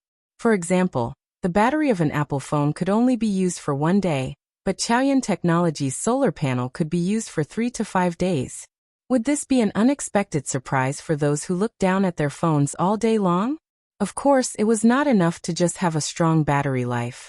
The counterfeit factory in Shenzhen had long been able to make smartphones that didn't need to be charged for a week or even half a month. But have you heard of their name? Nokia, the mobile phone overlord of the past. Can you still see them now? They also had to put more effort into other functions of the phone, striving to achieve a price that would allow consumers to accept, but also allow consumers to accept. Therefore, the motherboard, hardware, and built-in software of this phone were all studied and communicated by Lu Chaoge's team one by one. She hoped to be able to create a phone with fighting power and appeal in the market. After a meeting with a design group and finalizing the appearance of the phone, Lu Chaoge stretched her waist and walked to her office with the finalized manuscript. The secretary, Xiao Meng, followed closely behind and seized the time to report to her. She said, Chairman Lu, when you were in a meeting, Wanda Energy's President Zhang came to visit. I said you didn't have time today, so I helped you decline. Longta Group's President Jiang called. I said you were in a meeting and asked if you needed to call her back. She said no, and Mr. Fong also called. Lu Chaoge's footsteps didn't stop. She walked straight into her office, sat down on the office chair, and took a big sip of the black tea that was just the right temperature.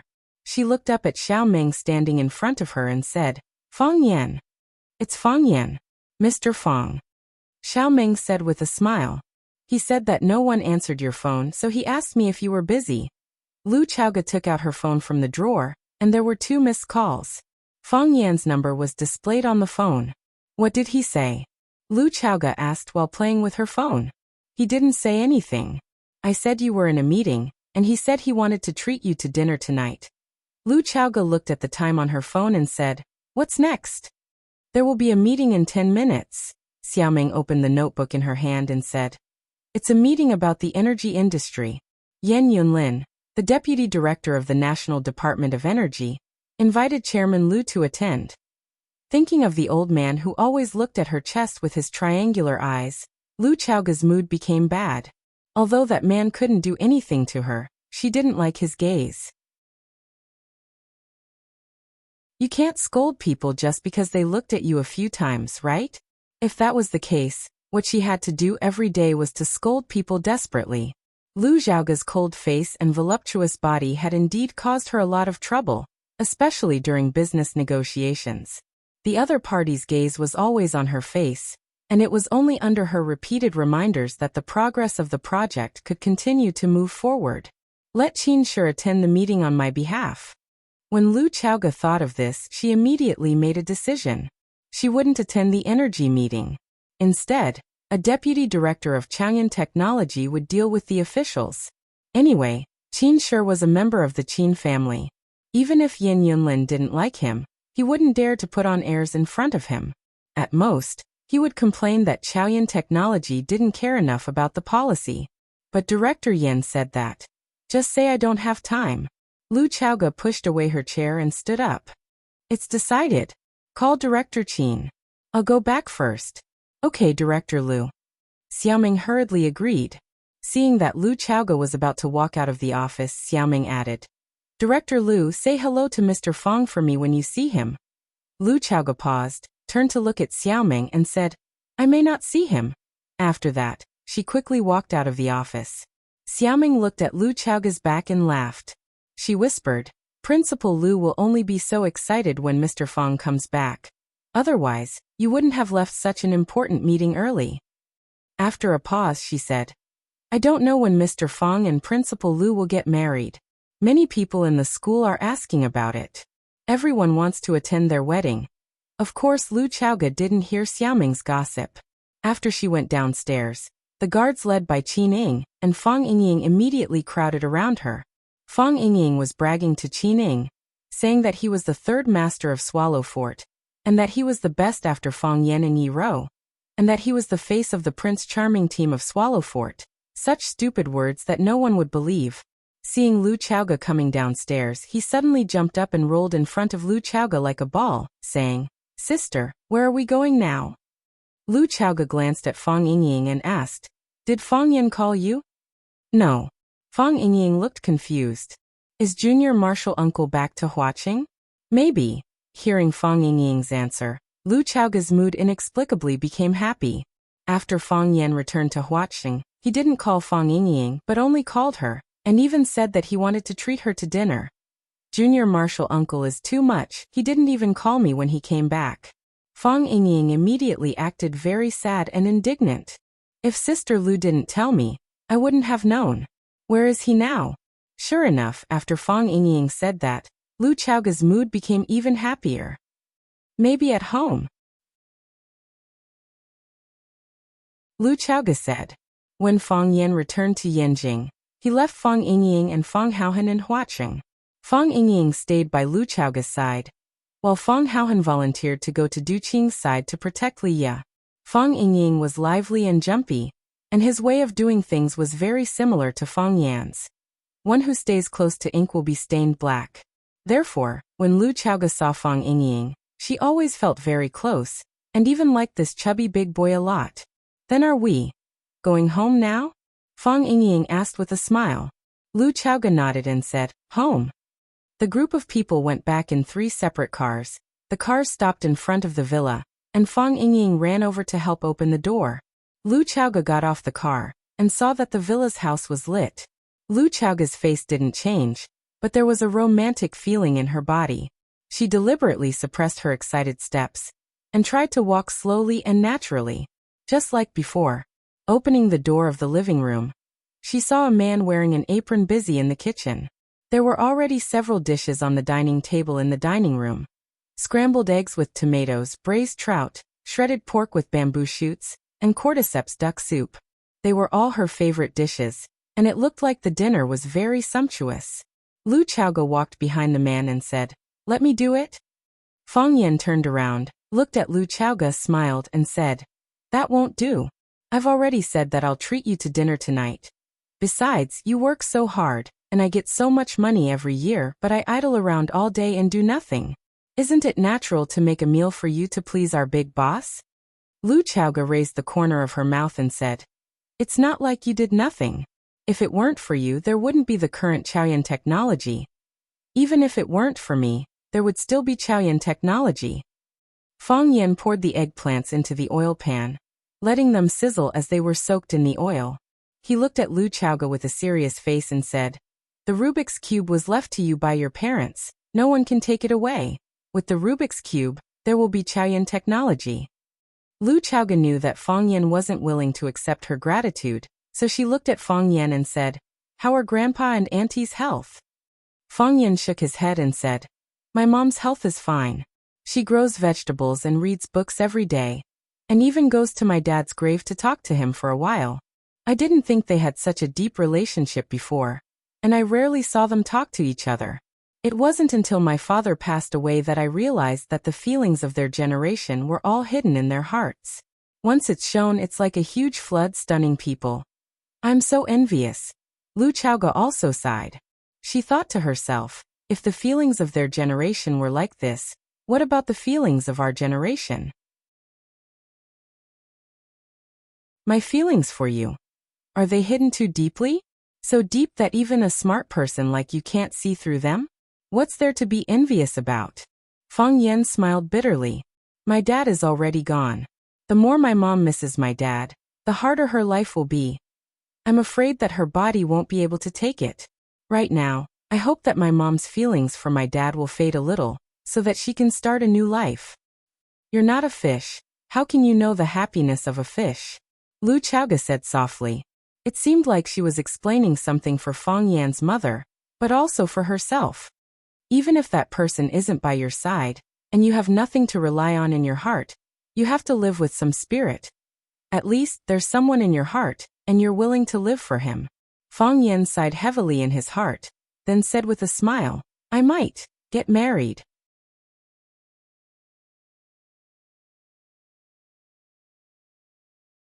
Chapter 763. The air seemed to have frozen. Only the crackling sound of the eggplant could be heard. After a long silence, just as Fang Yan was about to say something to break the silence, Lu Chaoga spoke first. She looked at the eggplant in the pot and said, Quickly turn the pot, it's going to burn. Fang Yan quickly turned around, picked up the spatula, and began to cook. Lu Chaoga looked at Fang Yan's back and said, I'm a bit tired, I'm going to take a shower upstairs. Okay, come down to eat later. Once this braised eggplant is done, we can eat.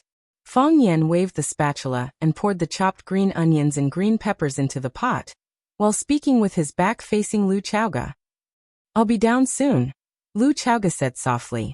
After turning around, Lu Chaoga's face became gloomy, and her eyes lost the attractive luster when she just came back.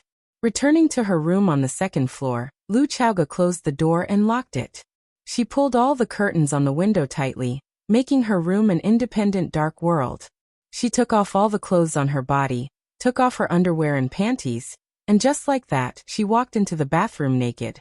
Splash! She turned on the faucet, and the natural hot spring water of the perfect temperature poured down. Lu Chaoga stood under the faucet, allowing the water droplets to hit her head and body. Her skin was so white, her skin was so tender, her chest was so full, her thighs were so full, her body was so perfect, there was no flaw on her body. She must be God's favorite child, because when God made her, He added 100% beauty and 100% wisdom. However, this didn't make her mood a little better. She felt very depressed, as if there was a big stone pressing down on her. She felt that her heart was very uncomfortable. This kind of uncomfortable was indescribable.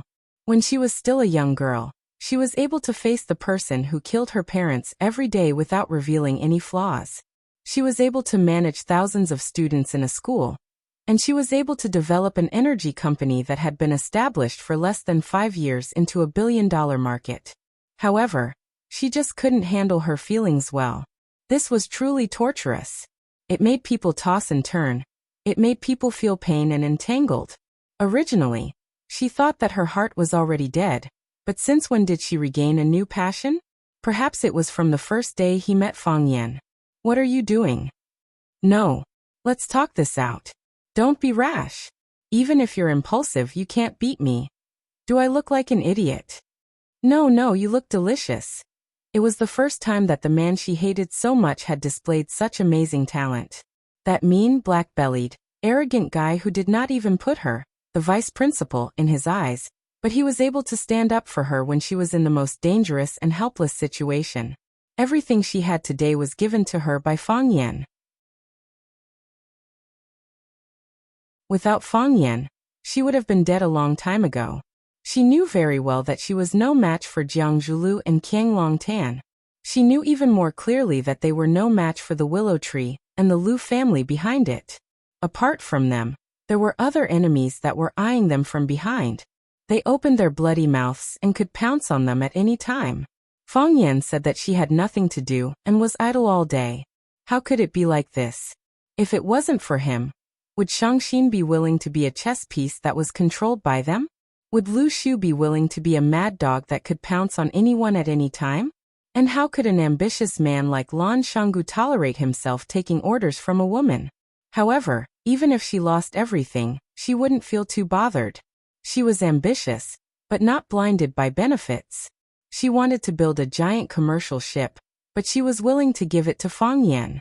Her dream back then was to be a good teacher and a good principal who could nurture more outstanding students.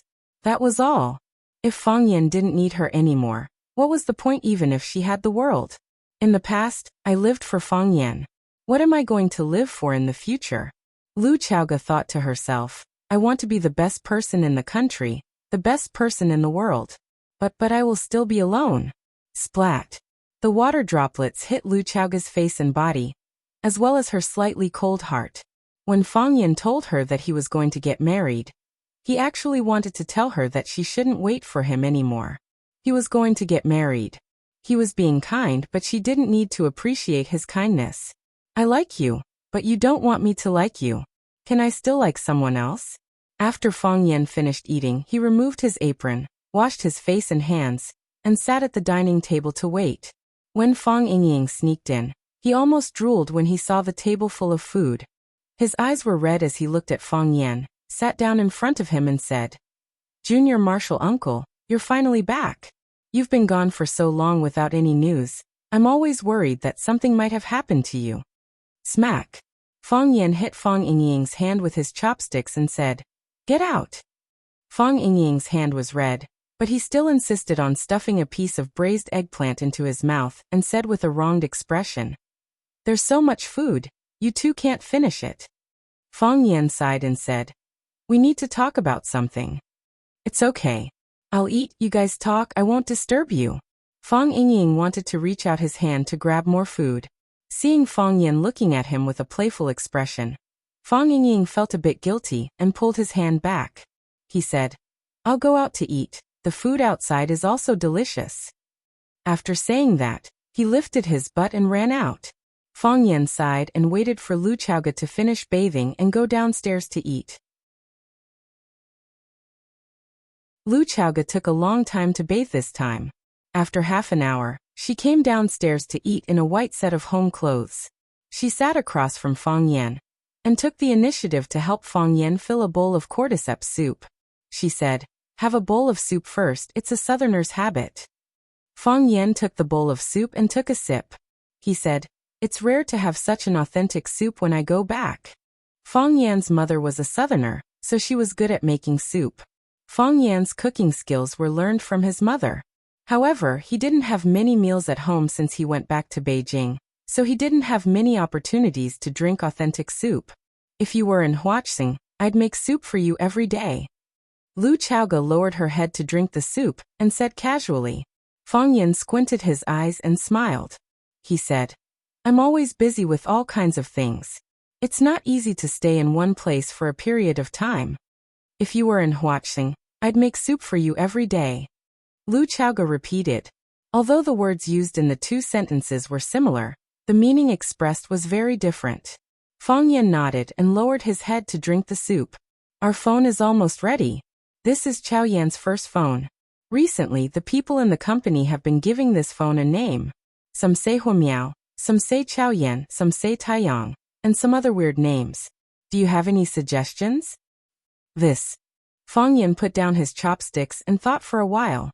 He said, I can't think of a better name in such a short time. You're better at this kind of thing, so I'll let you decide. The model of the phone has been decided. I'll get someone to bring the prototype to you after the assembly is complete. Okay, I'll try it first. Chao Yan's other businesses are developing well, and the supply of energy products is not meeting the demand. Lanshan Valley and Willow are taking in more and more goods. Will it be dangerous? Don't doubt the people you use and don't use the people you doubt. Fang Yan said with a smile. Let them be the vanguard. Anyway, the technology is in our hands. It's just that we have to give priority to the Qin family. After all, the Qin family is our major shareholder. I think so too. Lu Chaoga said. Jiang Shangxin is very interested in controlling the Longtu group. She has also shown the wisdom and ruthlessness that a member of the Jiang family should have. Fang Yan nodded and said, When the Jiang family rejects her, we'll use her. When the Jiang family accepts her, we'll replace her. I believe that you'll be able to control the degree. Do you think she can still return to the Jiang family? The Jiang family? Fang Yan thought for a while and said, I don't dare to say for others. If the old fellow from the Jiang family personally talks to her and treats her to a bowl of dumplings that he made himself, maybe she'll change her mind? After all, her surname is also Jiang. But her father? That was done by Qiang Longtan and Jiang Zhulu. Her hatred might have been exhausted by the Jiang family. You don't trust her? Fang Yan looked at Lu Chaoga, who was sitting opposite him, and said, Apart from you, it's very hard for me to trust anyone else. Lu Chaoga lowered her head and finished the soup in her bowl. She wiped the corners of her lips with a napkin and looked at Fang Yan, who was sitting opposite her. With an extremely sincere and serious tone, she said, Me too. We trust each other. Fang Yan said with a smile. You should drink some wine. No, I'm different from you. Lu Chaoga looked at Fang Yan with bright eyes and said. Fang Yan looked into her eyes. He was a little expectant, but more than that, he was afraid. He knew what she wanted to say. He understood this woman. They could even say that they were friends who had gone through life and death together. He saved her life, and she did not hesitate to give him the commercial aircraft carrier that she had painstakingly built. I'm different from you.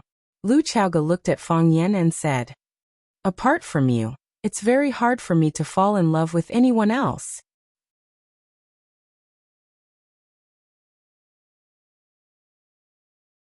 Chapter 764.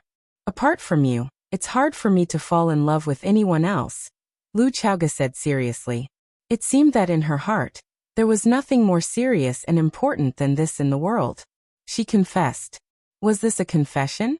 In the end, she still said it. Although she knew that it wouldn't end well, after saying it out, her depressed mood was relieved a lot. The big stone in her chest shifted a little. At least she could breathe normally now. However, after she had done this, her heart was filled with guilt. She put down the chopsticks in her hand, like a child who had done something wrong. She looked at Fang Yan, who had a gloomy expression, and said, I know I'm being selfish by doing this. You purposely rushed to Huaqing, especially made such a sumptuous dinner, and then told me that you're getting married. I already understood what you meant. I'm not stupid, and I'm a very scheming woman, right? I know, you don't want to hurt me. You don't want to make me wait for too long. You want to solve this problem in a relaxed and casual state. Yes, I have to admit, I've become a problem in your heart. It's not like that. Fang Yan wanted to explain. Fang Yan, just like how you understand me, I also understand you. Lu Chaoga interrupted Fang Yan's words. Her feelings were actually the same as Fang Yan's. Fang Yan didn't want her to get hurt, and she also didn't want to put Fang Yan in a difficult position. You know my feelings for you, so you've been avoiding talking about it.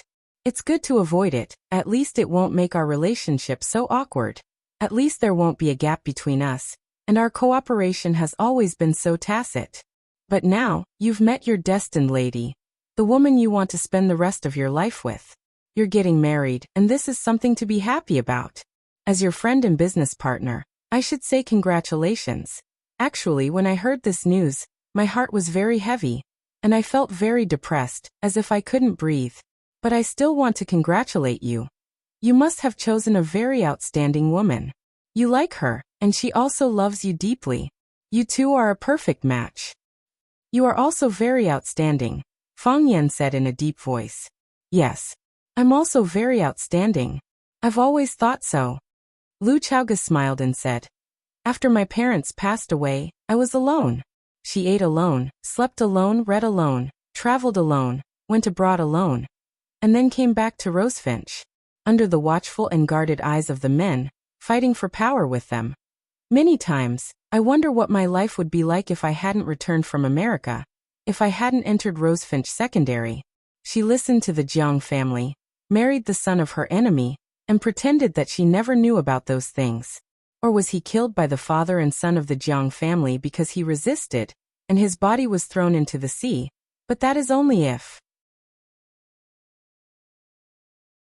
I came to Rosefinch, and you also came to Rosefinch. We met, and you saved my life again and again. You changed my life, and because of me, you changed your own life. I even think, if it wasn't for me, perhaps your father wouldn't have died. This has nothing to do with you. Don't think too much. Fang Yan stopped her. Fang Yan, I can't help but think. I know how much trouble I've brought you. And I know how many enemies I've brought you. The Rubik's Cube is a devil that tempts people to commit crimes. It makes countless people covet it, and it makes them do the craziest and most inhumane things. I can't protect it, and it has always been you who has been protecting it. Many people wonder why I said that Chao Yan is your Chao Yan. She should be your Chao Yan. How much you've sacrificed for it, and how much effort you've put in. Those people don't know, but I remember it in my heart. So during the 3 years you were gone, no matter how difficult it was, no matter how dangerous it was, I gritted my teeth and persevered. I told myself, Lu Chaoga, you must hold on. They want to defeat you, and they want to take away the Rubik's Cube from your hands. This Rubik's Cube is not only the blood and sweat of your parents, but also the blood and sweat of Fang Yan, because they've sacrificed too much for it. Before I met you, my biggest dream was to avenge my father. I've been looking for an opportunity to let the father and son of the Jiang family get what they deserve, but I know better than anyone that I'm no match for them. If I show even the slightest flaw, I might be killed by them. Do you know? I've even prepared to accept Jiang Zhuliu's proposal, because only then I can have the chance to do what I want to do. And only then can I let down the Jiang family's guard against me. Can you understand that? I've endured that kind of vigilant gaze every day, as if they're guarding against a thief for more than 10 years. Every day, every year, it's the same. In fact, I've already given up all hope. I know it's hard for me to fight against the father and son of the Jiang family, but at that time you appeared. You gave me the courage to refuse, and you also gave me the hope to avenge my parents, and indeed, you helped me do it. You may not be able to imagine how happy I was when Qiang Longtan and Jiang Zhulu got the punishment they deserved, when the part of Longtu group that originally belonged to my parents returned to me, because it meant that my parents could finally rest in peace in the underworld. They could finally heave a sigh of relief, close their eyes quietly, and rest for a while. When they saw that I was living in my enemy's house, they must have been so worried that they couldn't sleep well, right? Fang Yan, I'm 29 years old this year. If I can only live to 60 years old, I've already lived half of my life. The first half of my life, I lived for revenge, but what am I going to live for in the second half? In the past, I thought that I wanted to build an economic empire for you. And I wanted you to have the strength to fight against any enemy. No matter if your opponent was the Jiang family or any other family, Chaoyan would always be your strong shield. I wanted Chaoyan Technology to become the world's #1 energy company, and I wanted you to become the richest man in the world. I thought I could do it, and I never dared to slack off. Because this is what I promised you, so I must do it. Actually, you don't have to do that. You don't have to work so hard. Lu Chaoga smiled bitterly and shook her head. Fang Yan, apart from this, what else can I do? My parents are gone, and my aunt is also gone. I don't have any relatives in this world, and even my friends are pitifully few. Tell me, what should I live for? People have to do something when they're alive, right? They have to have some spiritual support, right? Don't worry, I'm not telling you this to make you change your mind. Lu Chaoga had a slight smile on her face, as if she was laughing at herself for saying such words and doing such things. When a man told you that he was going to get married, she jumped out and said that she liked him, loved him, sacrificed so much for him, and was pitiful and lonely. This kind of behavior was really unforgivable. I've said it before, the woman you choose must be an excellent woman, and it must be the woman you love deeply. No matter what, I still want to say my blessings to you. Fang Yan, I hope you will be happy and blessed. Thank you, Fang Yan said gratefully. But since I said such words and did such things that are hard for people to accept and understand, I still want to ask. I know that if I don't do this, I may not have another chance in the future. Is this the last time I ask you to stay? Or is it an attempt? No matter what, Fang Yan, I want to ask you. Do you like me? If it's possible, I think it's good for us to get married. You can focus on what you like to do, and you can pursue the martial arts you want. I'll take care of your business, give birth to a few children, clean up your house. We can live here, or we can buy a bigger house. I know what kind of food you like to eat. I know what kind of flavors you like. I remember every single one of them. We can live together, not alone. Alone after work, alone for dinner, alone for TV, alone for sleep, alone for wake up, alone for shopping, alone for couples accessories. Chowga. Fang Yan tried very hard to open his mouth, but he didn't know what to say. Say okay, let's get married, get off work, eat, watch TV, sleep, get up, go shopping together, buy couples accessories together. Say let's get married, you'll give birth to my children, clean up my house and take care of my life, and make me the happiest man in the world. Or say nothing, walk over, and hold her tightly in his arms. Fine beads of sweat began to appear on Fang Yan's forehead, and even his legs began to tremble. This was the most difficult choice he had ever encountered in his life. Whether in the past or in the future, there shouldn't be a moment more difficult to choose than this one. Lu Chaoga nervously waited for Fang Yan's answer, waiting for his final choice. But when she saw that he was even more nervous than she was, she began to feel sorry for him. Why did she have to make things so difficult for a man? She pushed the chair away, stood up, walked over to Fang Yan, and leaned over to kiss Fang Yan's lips. She desperately asked for it, putting her lilac tongue into Fang Yan's mouth, twisting and stirring. A long time passed. She pushed Fang Yan away, panting, and said with tears in her eyes, Fang Yan, I know your answer. This time it's true. I wish you happiness.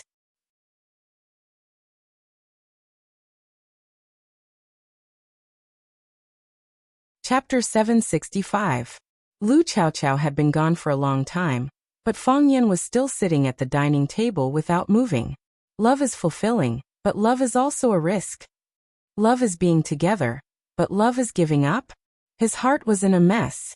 Fang Yan had never experienced a more difficult choice than this, and he had never encountered something more heart-wrenching than this. He had expected this scene, but he still underestimated Lu Chaoga's persistence. Fang Yan thought that after he told Lu Chaoga that he was going to get married, Lu Chaoga would still expressionlessly say, Is that so? Congratulations. Because he knew Lu Chaoga, he knew her modesty, was familiar with her self-control, and knew how proud a woman she was. How could she be like an ordinary woman and try to retain a relationship? How could she do something so lowly? But she did it, frank and direct, without any disguise. Lu Chaoga. Fang Yan's heart was heavy, repressed, and also a trace of joy.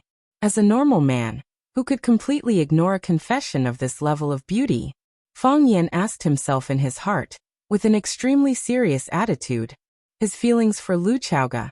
What were they like? Do you like Lu Chaoga? Lu Chaoga was like a ripe fruit, beautiful, cool, and full of elegance. If it was just based on appearance, any man would find it hard to refuse the favor of such a beauty. Lu Chaoga was very smart, and it could even be said that she was quite intelligent. She controlled a huge energy empire. When Chaoyan technology was just starting out, when Fang Yan left Huaqing because of mourning, she relied on her own strength to deal with various forces, and encountered countless attacks and assassinations. Until now she was still alive and she made Chaoyan technology grow rapidly. Although it had the support of the Qin family behind it, if it didn't have a powerful ship commander, could this commercial giant ship expand so drastically?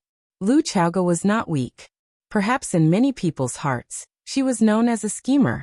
It was also for this reason that he had some conflicts with Fang Yan back then.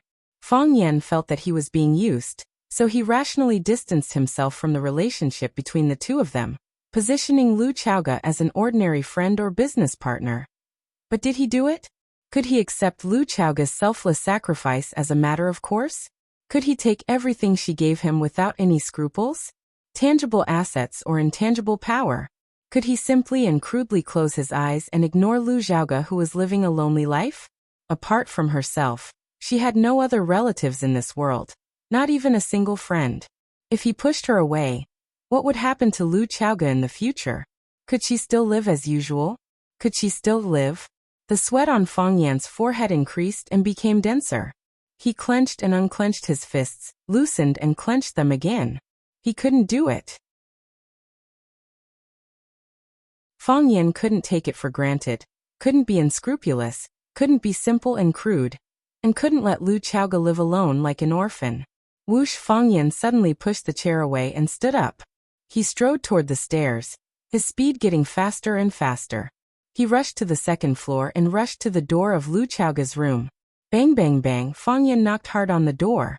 The door was closed and no one answered. Lu Chaoga, open the door. Open the door.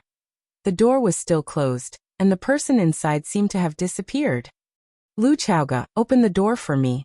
If you don't open the door, I'll hit the door. As Fang Yan spoke, his body slammed heavily against the door. Fang Yan was an expert in the martial arts world. Although the heart of Tai Chi had disappeared, he was still an expert, under his heavy impact. Even though the door of the villa was made of solid wood, it couldn't withstand it. Kacha! The door broke, and an irregular hole appeared in the middle. The lock was broken, and the door opened. Fang Yan rushed into Lu Chaoga's room and shouted, Lu Chaoga, Lu Chaoga. Not in the living room. Not in the bedroom. Not in the balcony. Not in the bathroom. Fang Yan's heart sank. He ran outside and shouted, Lu Chaoga, Lu Chaoga. Lu Chaoga, where are you? Lu Chaoga, come out quickly. He clearly saw her go upstairs, so how did she suddenly disappear? Fang Yan searched all the rooms on the second floor, and then ran to the rooftop of the third floor. When he ran to the third floor, Lu Chaoga was standing on the rooftop with her back facing the railing. She looked at the anxious Fang Yan running over. Her shoulders twitched, and tears streamed down her face. When I was 5, I liked to play hide and seek with other children. Lu Chaoga's eyes were wet, and she said in a choked voice, Once, I ran to the abandoned laundry box in the attic to hide, and my friends couldn't find me. After the sky turned dark, they all went home. I fell asleep in there alone. Lu Chaoga looked up at the sky, trying her best not to let her tears fall. She tried her best not to let Fang Yan see her crying, because when she cried, her whole face was red, and she felt that she was very, very ugly at that time. Later, I was woken up by my parents' shouts. They called me just like you did just now. They were worried that I would disappear. That was the deepest memory I have of them. After they left, there was no one else. No one was worried that I would suddenly disappear. And no one was like you just now, looking for me and shouting my name loudly. Lu Chaoga's crying became louder and louder. She shyly covered her face with her hands, and the flood of tears flowed out from the gaps between her fingers. Fang Yan. Lu Chaoga's voice was sorrowful, and she said, Don't leave me alone. Otherwise I don't know why I'm still alive. You idiot woman. Fang Yan's eyes were blood red. He strode over and hugged Lu Chaoga's trembling body tightly in his arms. Live, of course you have to live. If you don't know why you're alive, then live for me. Fang Yan's arms exerted all his strength, almost squeezing Lu Chaoga's plump and soft body into his own. If you die, what will happen to Chaoyan technology? What about the Rubik's Cube that your parents tried so hard to leave for you? What about the loan to that auntie exchanged her life for? And me? What about me? And me? What about me? If you're not here, who will help me take care of Chaoyan? If you're not here, who can suppress the hatred in Lu Shu's heart? If you're not here, who can help me monitor the ambitions of Lanshan Valley? If you're not here, how can I balance the power of the Qin family? If you're not here, where will I have the capital to fight against a colossus like the general family? Fang Yan. If you're not here, who's going to take care of this villa? If you're not here, who's going to make my favorite food? Who's going to make my favorite cordyceps soup? Fang Yan. Kiss me. Lu Chaoga was already out of breath from Fang Yan's embrace, but she still raised her head from Fang Yan's embrace and called out weakly. Fang Yan lowered his head, found Lu Chaoga's lips, and kissed her fiercely. Lu Chaoga also responded forcefully. Their tongues stirred with all their might, fighting passionately. It was as if tomorrow was the end of the world. Fang Yan sucked the sweetness from Lu Chaoga's mouth, and his nose smelled her enchanting body fragrance. Her body was so soft, like a ball of cotton candy. Fang Yan's hands wandered around Lu Chaoga's body, stroking her slender waist, and then moved to her plump and perky buttocks. Because he didn't have much experience, and subconsciously felt that this was a very attractive part, so he rubbed it very hard, almost crushing Lu Chaoga's buttocks. Lu Chaoga's body temperature was also rising. She didn't feel any pain at all. She felt like she was about to melt. Her legs had no strength, so she hooked her arms around Fang Yan's neck, letting Fang Yan bear all her weight. Her mouth was still blocked by Fang Yan's, and their tongues were entangled. Her breath was heavy, emitting a fragrant smell and seductive moans. MMM. The sound was longer and longer, and each time more painful than the last was the best aphrodisiac in the world. Because of the excessive passion, the sea of qi in his dantian once again burned. First it was a little bit of starlight, then it became a prairie fire, turning into a vast sea of fire. Fang Yan's face was flushed, his mouth was dry, and he felt like his body was about to explode. He wanted to conquer, he wanted to release, he wanted more softness. Fang Yan suddenly picked up Lu Chaoga's body from the ground, took 2 steps forward, and then pressed her back against the railing on the roof. His hands were no longer satisfied with patrolling her back, he began to attack the front. Rip! He crazily tore the coat on Lu Chaoga's body. The thin fabric was torn to pieces without any resistance. Lu Chaoga's delicate shoulders were exposed, and her snow-white breasts that were bound by her black underwear were also exposed. The black gauze tightly wrapped the two softness, and the black ribbon outlined them into the world's most perfect figure. They were high and swollen, proudly displaying their extreme seduction, even if they wanted to reject it. This large mass of snow-white tenderness stimulated Fang Yan's blood. He let out a roar that sounded like a wild beast seeking a mate. The sky was dark. When Yu, who had just revealed a corner of her face, saw this scene, she quickly pulled a cloud in front of her to cover her blushing face.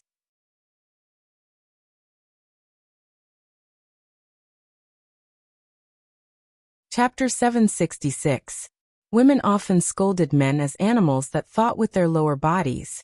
Women would tell countless lies in their lives, but this sentence was absolutely true. However, one thing that needed to be corrected was that most men were animals that thought with their lower bodies, except for those old people who had lost their sexual ability. The fire was burning, and the desire was roaring. Fang Yan's body temperature was getting higher and higher, and his face was getting redder and redder. Even his body had begun to emit a hot smoke. His body and forehead were dripping with sweat, and his hair and clothes were already soaked with sweat. Lu Chaoga, who was being pressed against the railing by Fang Yan, finally noticed Fang Yan's abnormality. She hugged Fang Yan's head that was buried in her chest and asked anxiously, "Fang Yan, what's wrong with you?" "Fang Yan." "Hot." Fang Yan's voice was dull, and his tone carried a scorching heat wave. She didn't notice it when she was under the control of lust, but now that she was sober, Lu Chaoga felt a burning pain in her body, as if a red-hot iron was tightly attached to her skin. Her skin was tender and white, especially her chest, which was softer than the softest dough and whiter than the whitest snow. However, after Fang Yan's rough and somewhat violent torment, squeezing, twisting and burning, her body had already turned green and purple. It looked as if Fang Yan had a penchant for SM, and the beautiful woman at home had just suffered inhumane torture. "Fang Yan, are you okay? Let me see." Lu Chaoga wanted to push Fang Yan away, wanting to see what had happened to Fang Yan. But no matter how hard she tried, she couldn't push Fang Yan away. How could her strength be compared to Fang Yan, who had already fallen into a state of madness? While she was pushing Fang Yan with all her might, Fang Yan desperately moved his body closer to hers. He was a piece of burning coal, and Lu Chaoga's body was the glacier that he longed for. Demand. Desperately searching for more. Fang Yan's body knew what it needed, and he was working hard to find it. In this way, Lu Chaoga had to work harder and harder. She couldn't hold down Fang Yan's head. She couldn't push Fang Yan's body away. Her clothes were torn to shreds by Fang Yan. His shirt had long since fallen off without a trace, and the pants underneath were also in shreds. It was difficult to conceal the most private and most enchanting sight. The strap of the black underwear had been torn off because Fang Yan didn't know how to untie it. In other words, he didn't have the time to look for the buttons at the back. With a flick of his finger, the extremely flexible shoulder strap snapped. The broken elastic strap rebounded and hit her smooth and fleshy shoulder, leaving a clear red mark. It wasn't very obvious, and it was difficult to find without light. Fang Yan. Lu Chaoga had already confirmed that something had happened to Fang Yan. She was very worried and hugged Fang Yan's body tightly. She shouted anxiously, "Fang Yan, calm down. Fang Yan, don't be impulsive." Because of the current state of the two of them, Lu Chaoge didn't dare to stop them loudly or ask for help. She could only try to lower her voice to comfort Fang Yan. If the bodyguards in the courtyard were alerted and Fang Yingying and Qining ran over, she wouldn't have the face to see them. "Fang Yan, where do you feel uncomfortable? Tell me you feel uncomfortable there." "Hot." Fang Yan's voice was dry and hard, as if it was very difficult for him to spit out the word. Right now, Fang Yan was indeed in a very difficult and painful situation. The sea of qi in his dantian spun wildly and turned into a black hole. The large burning sea of fire turned into a fire hole. The fire didn't stop but rolled up the black hole and continued to burn. It was as if the whole black hole was burning and burned into a red hole. It was as if it could burn through the sky, burn through the sea, and burn people's stomachs out of sight. Fang Yan now felt the burning pain in his stomach. It was 100 times more painful than being pricked by a needle or being stabbed by a knife. It was a continuous pain, and the pain was increasing exponentially. The next pain was always more painful than the previous one. What was worse was that it wouldn't make you feel numb or numb. It was always there, burning your flesh, your bones, every drop of blood and oil in your body. Fang Yan. Lu Chaoge knew that Fang Yan was in pain and asked anxiously, "What can I help you with? I'll get you some water. I'll take you to a cold shower. Your body is very hot, it will burn." Fang Yan didn't seem to hear what Lu Chaoge said. He was just doing what he wanted to do according to his most primitive and wild will. He had already torn off Lu Chaoge's underwear. The silk underwear was simply too fragile. Even if he didn't use any strength, it would still be easily torn to pieces. Lu Chaoge's body was already without any protection. In the process of Fang Yan's persistence, she also understood what Fang Yan needed right now. She stopped struggling and twisting. She just stretched out her arms and gently hugged Fang Yan in her arms. "Fang Yan, if you want, I'll give it to you," Lu Chaoge said in a low voice. Some things, if the direction was wrong, the more you tried, the worse it would be. For example, the current Fang Yan. Fang Yan was a virgin. He was a virgin. He had no concept of this kind of thing at all. Although he had been baptized by some educational films, the actual battle was still very different from the process of imagination. Lu Chaoge felt Fang Yan's anxiety. She reached out and guided Fang Yan into her body. "Ah!" She softly let out an extremely suppressed moan. The two people's souls and bodies were completely fused together. Fang Yan hesitated a little. He felt that he had entered a strange environment. Then he began to crazily attack like a storm. At this time, Fang Yan was like a burning beast, full of lethality and aggression. When Fang Yan opened his eyes, the room was dark. Only a glimmer of light from the gap between the curtains proved that it should be daytime at this moment, and not night as he imagined. Fang Yan opened his mouth, but no sound came out. He felt that his throat was filled with sand. Every time he said a word, those words were absorbed by the sand, and he could not spit them out. Fang Yan wanted to get up, but found that all the bones in his body had been removed and cleaned. It was sour, painful, and had a different lubricating feeling than before. He climbed up with difficulty and pulled a pillow to lean against his back. Then he tried hard to recall what happened last night. Lu Chaoge disappeared, and I went everywhere to look for her. Fang Yan remembered this scene very clearly. He could even remember his anxiety at that time. She was on the rooftop and I hugged her. I seemed to have taken off her clothes and I kissed her chest. Her chest was very white, and her breasts were very big. My body was getting hotter and hotter, as if my body was about to explode. Creak. The door of the room was gently pushed open. Fang Yingying tiptoed in, closed the door, and turned around. His eyes met with Fang Yan, who was sitting on the bed. Fang Yingying's expression was strange, and then he rushed over with a face full of surprise, hugged Fang Yan and cried, "Junior Marshal Uncle, you finally woke up? I was worried to death. I was really afraid that you would never wake up again. If that was the case, how would we live? I was also afraid that after you woke up, you would become a vegetable, and you would need someone to take care of you. Fang Haohan is stupid and lazy. He definitely wouldn't be able to do such a thing." At that time, the responsibility of taking care of you would fall on me alone, you say, why is my life so bitter? Fang Yan stared straight at Fang Yan and said, I slept for a long time. Not very long. Fang Yingying wiped his tears and said with red eyes, I only slept for 3 days. 3 days. Fang Yan's head began to ache. He thought it was something that happened last night. How did he sleep for 3 days? In these 3 days, what happened? Yes, you've slept for 3 days. We were all worried. Junior Marshal Uncle, don't be anxious. We can take our revenge slowly. I know that you are under a lot of pressure. I know that you want to avenge the family head as soon as possible. I know what the heart of Tai Chi means to you, the disappearance of the heart of Tai Chi. We are even more anxious than you are. But you must stay calm.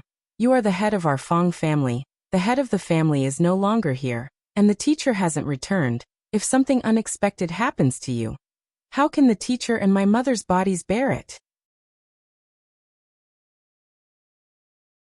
Our whole family. We've all broken up. Without you, would the Fang family still be the Fang family? Fang Yan looked at Fang Yingying with dull eyes and said, Is my situation very serious? Very serious. Fang Yingying nodded very seriously. When we saw you, you were lying there naked. Look at your eyebrows, your beard. They were all burnt. Your hair was standing up, like a roasted hedgehog. I was really scared at the time. I thought that you had gone mad from practicing. Junior Marshal Uncle, the heart of Tai Chi is all about naturalness. Don't forcefully touch it, otherwise you will be harmed. You, where did you see me? Fang Yan asked in a low voice. This was the question he was more concerned about. On the balcony of the 3rd floor. Fang Yingying looked at Fang Yan thoughtfully and said, Junior Marshal Uncle, this time's explosion was even more powerful than last time. Last time you only blew up your own clothes. This time you blew up Sister Lu's clothes.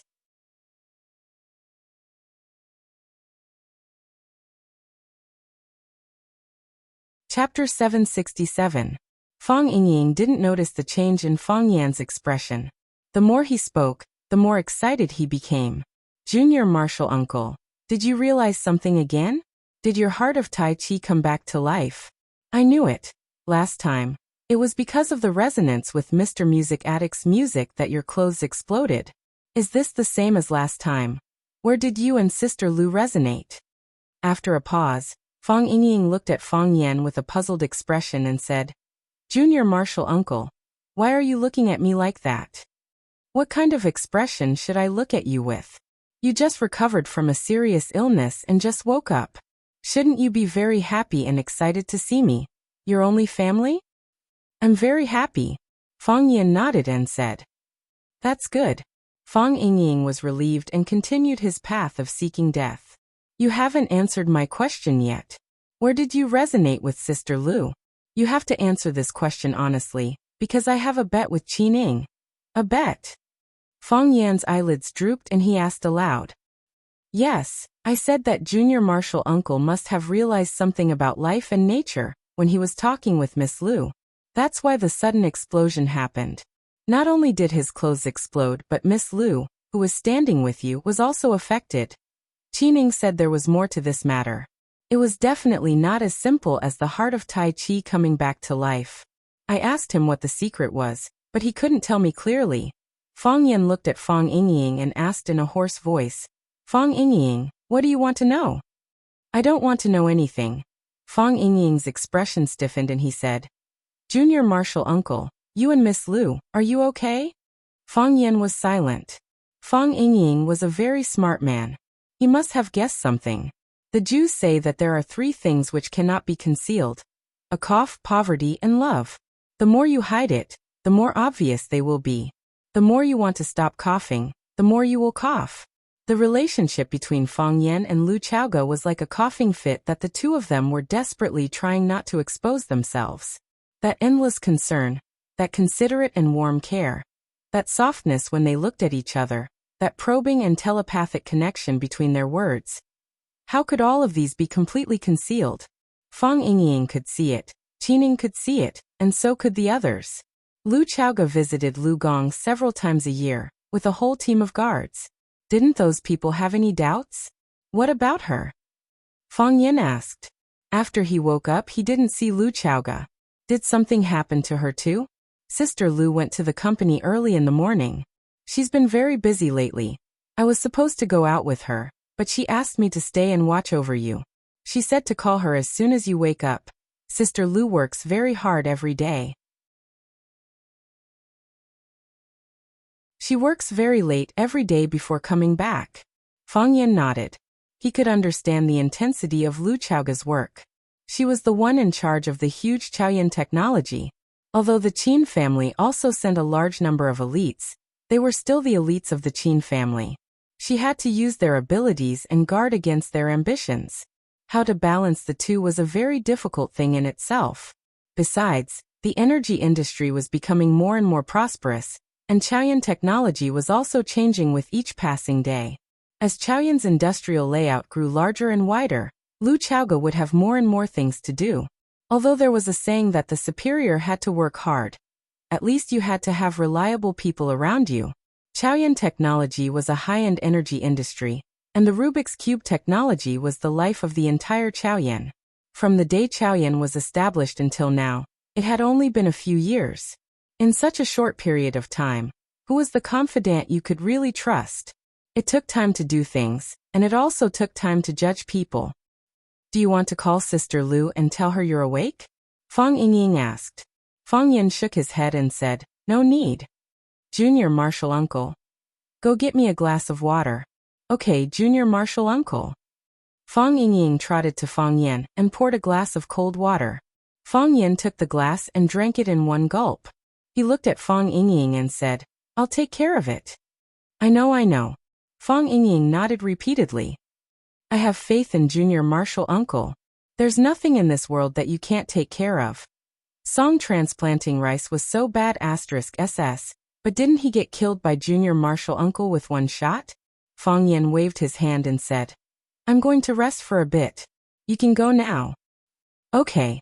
Call me if you need anything. Fang Yingying got up and left. When he got to the door, he turned around and looked at Fang Yan. He blinked his big eyes and said, Junior Marshal Uncle, although I've done something like informing Miss Yi before, you have to believe in my character. I definitely won't betray you this time. Scram. Fang Yan said. Okay. I'll scram right now. Fang Yingying turned around and ran away like a fat rabbit. Fang Yan put the cup of water on the bedside table and began to think of a solution to this matter. I should talk to her first, Fang Yan thought. When Fang Yan heard the car outside, he knew that Lu Chaoga was back. He got up from the bed and peeked through the gap in the curtains. Fang Yingying ran like a lackey to help open the door. Lu Chaoga, who was wearing a silver uniform, came down from the RV. She first stretched out a foot, then her slender, plump, and beautiful leg. Her hair draped over her shoulders, and the tail of her long hair formed a phoenix tail shape. Her facial features were delicate and flawless. Her skin was as cold as snow, and the tailored uniform cleverly outlined her curvaceous body. She was charming and had an excellent temperament. This woman, Fang Yan thought. She became her own woman. Lu Chaoga walked to the middle of the courtyard, stopped, and looked at Fang Yan's room on the second floor. Fang Yan knew that she couldn't see him, but he could still feel that their eyes met in the air. He didn't have to wait too long before Lu Chaoga pushed the door open and came in. She looked at Fang Yan, who was sitting on the living room sofa with a cup of tea, and asked, Are you feeling better? Much better. Fang Yan's throat was still a bit uncomfortable. After drinking a cup of water, he dampened the sand a bit, but the sand was still in his mouth. When he spoke, he could feel the sand rubbing against the inner wall of his mouth. You were in a bad situation. I don't know Kung Fu, so I don't know what happened. Lu Chaoga spoke very slowly, carefully choosing her words in her mind. She tried her best to avoid mentioning that incident, but there were some things that needed to be explained. Your body suddenly exploded and you suddenly fell to the ground. I was very worried, so I called Hero and the others to help.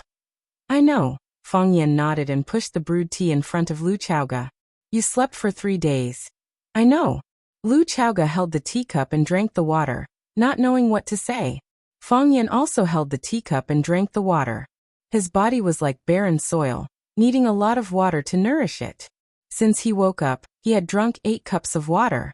The two of them didn't say anything and the room was quiet.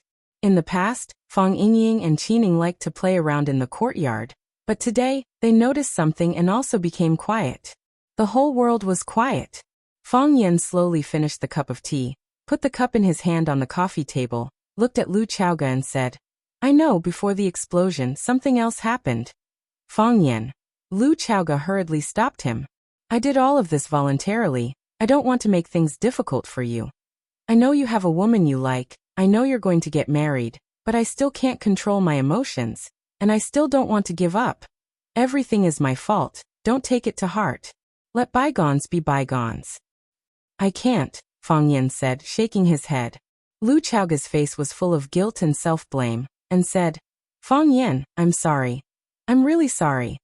I lost control of my emotions at that time, and that's why the things that happened later happened. It's my fault. I'm still blaming myself. I'm sorry. I shouldn't have burdened your heart. Please. Pretend that nothing has happened. Pretend that it's all a dream. When you wake up, pretend that nothing has happened. Pretend that it's all a dream. Okay. Fang Yan, I beg you, I know your choice, I don't want to hurt anyone. Don't say you're sorry. Fang Yan looked at Lu Chaoga with a serious expression and said, I've thought about it, I like you. Fang Yan. So don't blame yourself, I'm the one who should blame myself. Don't say you're sorry, I'm the one who should apologize. But, I won't pretend that nothing happened, and I can't pretend that it was a dream. Although there was an explosion in the end, I was awake when I hugged you. I was awake when I kissed you. Even when we had sex, I still had my own consciousness. I know what I did, and I know why I did it. I won't blame everything on the natural combustion of the heart of Tai Chi, and I can't blame my own selfishness and cowardice. That's not fair to you, and it's not fair to me. I like you. Fang Yan looked at Lu Chaoga and said with a serious expression, From now on, you are my woman. You're tuning in to the Li Mei's Wuxia Whispers YouTube channel. We're so grateful for your support, and don't forget to subscribe to join us on this incredible journey through captivating stories. Your generosity through donations truly makes a world of difference, as it's the primary source of revenue that allows me to expand and enhance this channel for you. Thank you from the bottom of my heart for being a part of this adventure.